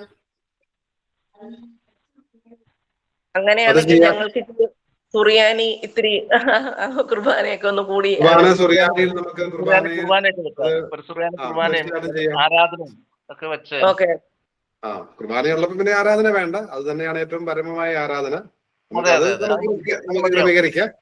അതെ അത് പ്രശ്നമില്ല. ഒരു ദിവസം നമുക്ക് എങ്ങനെയാലും കൂടെ അത് പ്രോഗ്രാംസ് നല്ല സജഷൻ ആണ്. അപ്പൊ ഞാൻ ചോദിക്കട്ടെ, നമുക്ക് ഡിസംബറിൽ എന്തെങ്കിലും ഒരു ശനിയാഴ്ച വയ്ക്കണമോ അതോ ജനുവരിയിലേക്ക് പോകണമോ? ജനുവരി 2nd സാറ്റർഡേ ആയാലോ അച്ഛാ? ഞാന് സെക്കൻഡ് സാറ്റർഡേയിലുള്ള ഒരു പ്രശ്നം, സെക്കൻഡ് സാറ്റർഡേകളില് അവിടെ ഒരു ഈ ദയറായിൽ വേറൊരു എല്ലാ സെക്കൻഡ് സാറ്റർഡേയിലും ഉള്ള ഒരു സുറിയാനി മീറ്റിംഗ് ഉണ്ട്. അപ്പൊ അത് സെക്കൻഡ് സാറ്റർഡേ ഒഴിവാക്കിയ ഒരു സാറ്റർഡേ ആയിരുന്നെങ്കിൽ ആളുകൾക്ക് വരാനായിട്ട് സൗകര്യം അതായിരിക്കും എന്ന് എനിക്ക് തോന്നി. ആയിരിക്കും അല്ലേ? അല്ല, ഞാന് ഇപ്പൊ ഡിസംബറിലെ സെക്കൻഡ് സാറ്റർഡേ ഓൾറെഡി, ഡിസംബറിൽ നമുക്ക് ജനുവരി ആണ്. അത് ചിന്തിക്കാം, അത് ചിന്തിക്കാം കേട്ടോ. ആലോചിച്ചിട്ട് ഞാൻ പറയാം. നമുക്ക് പ്രയോറിറ്റി സെക്കൻഡ് സാറ്റർഡേ, ജനുവരിയിലെ സെക്കൻഡ് സാറ്റർഡേ എന്ന് ചിന്തിക്കാം. വേറെ എന്തെങ്കിലും അഭിപ്രായം പറയാനുണ്ടെങ്കിൽ പറയാം. ഡിസംബറിൽ തന്നെ വെച്ചിട്ട് അത് നേരത്തെ ഒരു രാവിലെ കുർബാനയൊക്കെ വെച്ച് തീരുവാണെങ്കിൽ എല്ലാവർക്കും, ഞങ്ങൾക്ക് ഓൺലൈനായിട്ട് കൂടുന്നവർക്കൊക്കെ വന്ന് പങ്കെടുക്കാൻ സാധിക്കുമായിരുന്നു. സന്തോഷമുണ്ട്. അങ്ങനെ ഉണ്ടെങ്കിൽ നമുക്ക് നോമ്പിൽ തന്നെ ചെയ്യുകയായിരിക്കും നല്ലത്. കാരണം 25 കഴിഞ്ഞാൽ പിന്നെ എല്ലാവർക്കും തിരക്കായിരിക്കും. 25-ന് മുന്നേ ചെയ്യാ. അങ്ങനെയാണെങ്കിലുള്ള സാറ്റർഡേ എന്ന് പറയുന്നത് 21 ഡിസംബർ 21 ഒരു ശനിയാഴ്ചയാണ്. പക്ഷെ അത് ഞങ്ങൾക്ക് പ്രശ്നമാണ്. ഞങ്ങൾക്ക് ഇവിടെ സെമിനാരിയില് സ്റ്റാഫിന് ധ്യാനമാണ്, വാർഷിക ധ്യാനമാണ്. അപ്പൊ അത് ഞായറാഴ്ച അത് very good. Monday is very good. 23 Monday Bala Bible convention ആണല്ലോ അച്ഛാ 23 വരെ. ആ സമയത്ത് 23 വരെ ഉണ്ടല്ലേ? അതെ അച്ഛാ, ക്രിസ്മസിന്റെ ഒരുക്കങ്ങളായിട്ടുള്ള കരോളും മറ്റു കാര്യങ്ങളും ഒക്കെ ഇടവകകളിലൊക്കെ നടക്കുന്നതാണ്. 21, 22, 23, 24 അപ്പൊ ആ ദിവസങ്ങളിലാകുമ്പോൾ അതിനകത്ത് വരാനൊരു അസൗകര്യമുണ്ട്. പിന്നെ അച്ഛാ, ഒരു കാര്യം, അങ്ങനെ ഒരു ദിവസം വെക്കുവാണെങ്കിൽ നമ്മൾ ഇതുവരെ പങ്കെടുത്ത വിവിധ ക്ലാസ്സുകളിൽ നിന്ന് രൂപപ്പെട്ട കുറച്ച് സംശയങ്ങൾ, അല്ലെങ്കിൽ അതിനോട് നമ്മുടെ കുർബാന പുസ്തകത്തെ, കുർബാനയിൽ തക്സായെ സംബന്ധിച്ച്, പ്രാർത്ഥനയെ സംബന്ധിച്ചുള്ള ഡൗട്ടുകളൊക്കെ ഒത്തിരി പല അച്ഛന്മാരിരിക്കുകയാണെങ്കിൽ അതിനൊരു ഐകരൂപി അല്ലെങ്കിൽ ഒരു കൺക്ലൂഷൻ ആയിട്ട് ഒരു സംശയം ചോദിക്കാനോ ക്ലിയർ ചെയ്യാൻ അവസരം കിട്ടും അച്ഛാ? നമുക്ക് അത് ചെയ്യാം. എന്റെ മനസ്സിലതുണ്ട്. അതായത് നമ്മൾ ഒരു ഡേറ്റ് ഫിക്സ് ചെയ്തിട്ട് വേണം. എനിക്കിപ്പോ നമുക്കറിയാലോ 24 പേരുണ്ട്. ഈ 24 പേരെ നമുക്ക് കിട്ടിയാലും ഞാൻ 24 ഈ ക്ലാസ് എടുത്ത അച്ഛന്മാരെ ക്ഷണിക്കാൻ ആഗ്രഹിക്കുന്നുണ്ട്. അപ്പം അവര് ശനിയാഴ്ച, നമുക്കറിയാമല്ലോ ഇപ്പൊ അച്ഛന്മാര് പല തിരക്കുകൾ ഉണ്ടാകും. പക്ഷെ എങ്കിലും സാധിക്കുന്നിടത്തോളം ആൾക്കാരെ നമുക്ക് വിളിക്കാം. ഈ പറഞ്ഞ സംശയങ്ങള് അങ്ങനെ അതിനുള്ള സമയമൊക്കെ ഉണ്ടാവും. തീർച്ചയായിട്ടും അത് ചെയ്യാം. നമുക്കത് പ്ലാൻ ഔട്ട് ചെയ്യാം. ഡിസംബർ 30 അച്ഛാ, ഡിസംബർ 30 ആകുമ്പോൾ ക്രിസ്മസും കഴിയും, ന്യൂ ഇയറിനുള്ള പ്രിപ്പറേഷന് പോവുകയും ചെയ്തോളും. ഡിസംബർ 30 എന്ത് പറയുന്നു? തിങ്കളാഴ്ചയാ. അതെ, ഞാൻ ചോദിക്കുന്ന അഭിപ്രായം. അച്ഛാ, വീക്ക് ഡേയ്സ് എന്ന് പറയുന്നത് നമുക്ക് ജോലിയുള്ളവർക്ക് ഒരു ബുദ്ധിമുട്ടാണ്. ബാംഗ്ലൂരിലൊക്കെ ഉള്ളവർക്ക് 29 തന്നെ ആകാം. ഒരു സംശയം കൂടെ അച്ഛാ. അപ്പൊ ഞങ്ങൾ ഈ നോട്ട്സിന്റെ കാര്യം, നോട്ട്സ് തയ്യാറാക്കി എങ്ങനെയാണ് അന്ന് കൊണ്ടുവരണ്ടേ? എങ്ങനെയാണ്? നോട്ട്സ് തയ്യാറാക്കി കൊണ്ടുവരണ്ട. നിങ്ങള് നോട്ട് അസൈൻമെന്റ് അല്ല, നോട്ട് തയ്യാറാക്കണം. നോട്ട് എഴുതണമെന്നേ ഉദ്ദേശിച്ചുള്ളൂ. നമ്മൾ അത് മതി, അത് ചെയ്യണം, സബ്മിറ്റ് ചെയ്യണം. അല്ല, അത് അങ്ങനെ പറഞ്ഞത് ഒന്ന് എഴുതാനൊക്കെ വേണ്ടി അങ്ങ് പറഞ്ഞതാണ്. നോട്ട് കുറിക്കണമെന്ന് കരുതി. അതിന്റെ ഒരു എവാലുവേഷൻ നടത്തുന്നൊന്നുമില്ല. നിങ്ങളെ വിശ്വസിക്കുകയാണ്. അത് പ്രശ്നമില്ല. കാരണം പിള്ളേരല്ലല്ലോ. അപ്പൊ നിങ്ങൾ താല്പര്യത്തോടെ ഇത് പങ്കെടുക്കുന്നവരാണ്. അപ്പൊ അതുകൊണ്ട് നോട്ട് കൊണ്ടുവരേണ്ടതില്ല. അതില്ല.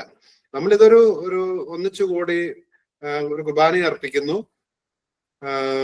ഇത് പറഞ്ഞ പോലെ നമ്മുടെ ഈ കൂട്ടായ്മ ഇതൊരു നല്ല കൂട്ടായ്മയായിരുന്നു. അപ്പം ദയറായിൽ വരാൻ പറ്റാതിരുന്നവർക്കൊന്ന് വരാനുള്ള ഒരു അവസരം, ദയറ ഒന്ന് പരിചയപ്പെടാനും, പിന്നെ ഒരു ദിവസം നമുക്ക് ദയറായി കഴിയാം. അപ്പം ഉള്ള സമയത്തെ പ്രാർത്ഥനകൾ നമുക്ക് 7 മണി യാമങ്ങളിലെ പ്രാർത്ഥനയുണ്ട്. അപ്പൊ അത് നമ്മൾ ഒന്നിച്ചുള്ള സമയത്തെ യാമങ്ങളിലെ പ്രാർത്ഥനകൾ നമുക്ക് ചൊല്ലാം. അപ്പൊ അങ്ങനെ ഒരു കൂട്ടായ്മ നമുക്ക് ഉണ്ടാകുന്നത് നല്ലതാണ്. അപ്പൊ അത് പക്ഷെ എനിക്ക് അതിന് മാക്സിമം ആൾക്കാർ പങ്കെടുക്കണം എന്ന് ആഗ്രഹമുണ്ട്. അതാണ് ഒരു ഡേറ്റ്. എനിക്കിത് കുഴപ്പമില്ല. 30-ാം തീയതി പറഞ്ഞ 30-ാം തീയതി വീക്ക് ഡേ ആകുമ്പോൾ പ്രശ്നമുണ്ട്. ഹോളിഡേയ്സ് ആയിരിക്കും, ക്രിസ്മസ് ഹോളിഡേയ്സ് ആയിരിക്കും ജോലിക്കാർക്കൊക്കെ. ക്രിസ്മസ് അല്ലെ, അത് ഞാൻ ചോദിക്കുന്ന ക്രിസ്മസിന്റെ ഹോളിഡേയ്സിൽ ഒരു ദിവസം അങ്ങനെയാണെങ്കിൽ 27 പറ്റുമോ? 27 വെള്ളിയാഴ്ചയാണ്. എന്ത് പറയുന്നു? ഈ ബാംഗ്ലൂരൊക്കെ ഉള്ളവർക്ക് ക്രിസ്മസ് ഹോളിഡേയ്സ് ഒന്നും കാണത്തില്ല, അതൊരു പ്രശ്നം. കാണുകയല്ലേ?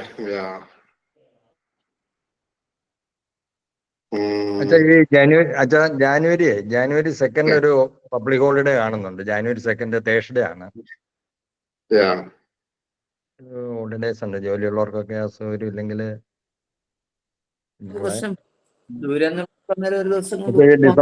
ഡിസംബറിൽ ലാസ്റ്റ് വീക്ക് വെച്ചാൽ അച്ഛന്മാരെ കിട്ടാം. പട്ടത്തിന്റെ സമയമായതുകൊണ്ട് 27-28 സമയങ്ങളിൽ അച്ഛന്മാരുടെ അവൈലബിലിറ്റി കാണും നമ്മുടെ ക്ലാസ്. അതുണ്ട്, തീർച്ചയായിട്ടും ഉണ്ട്.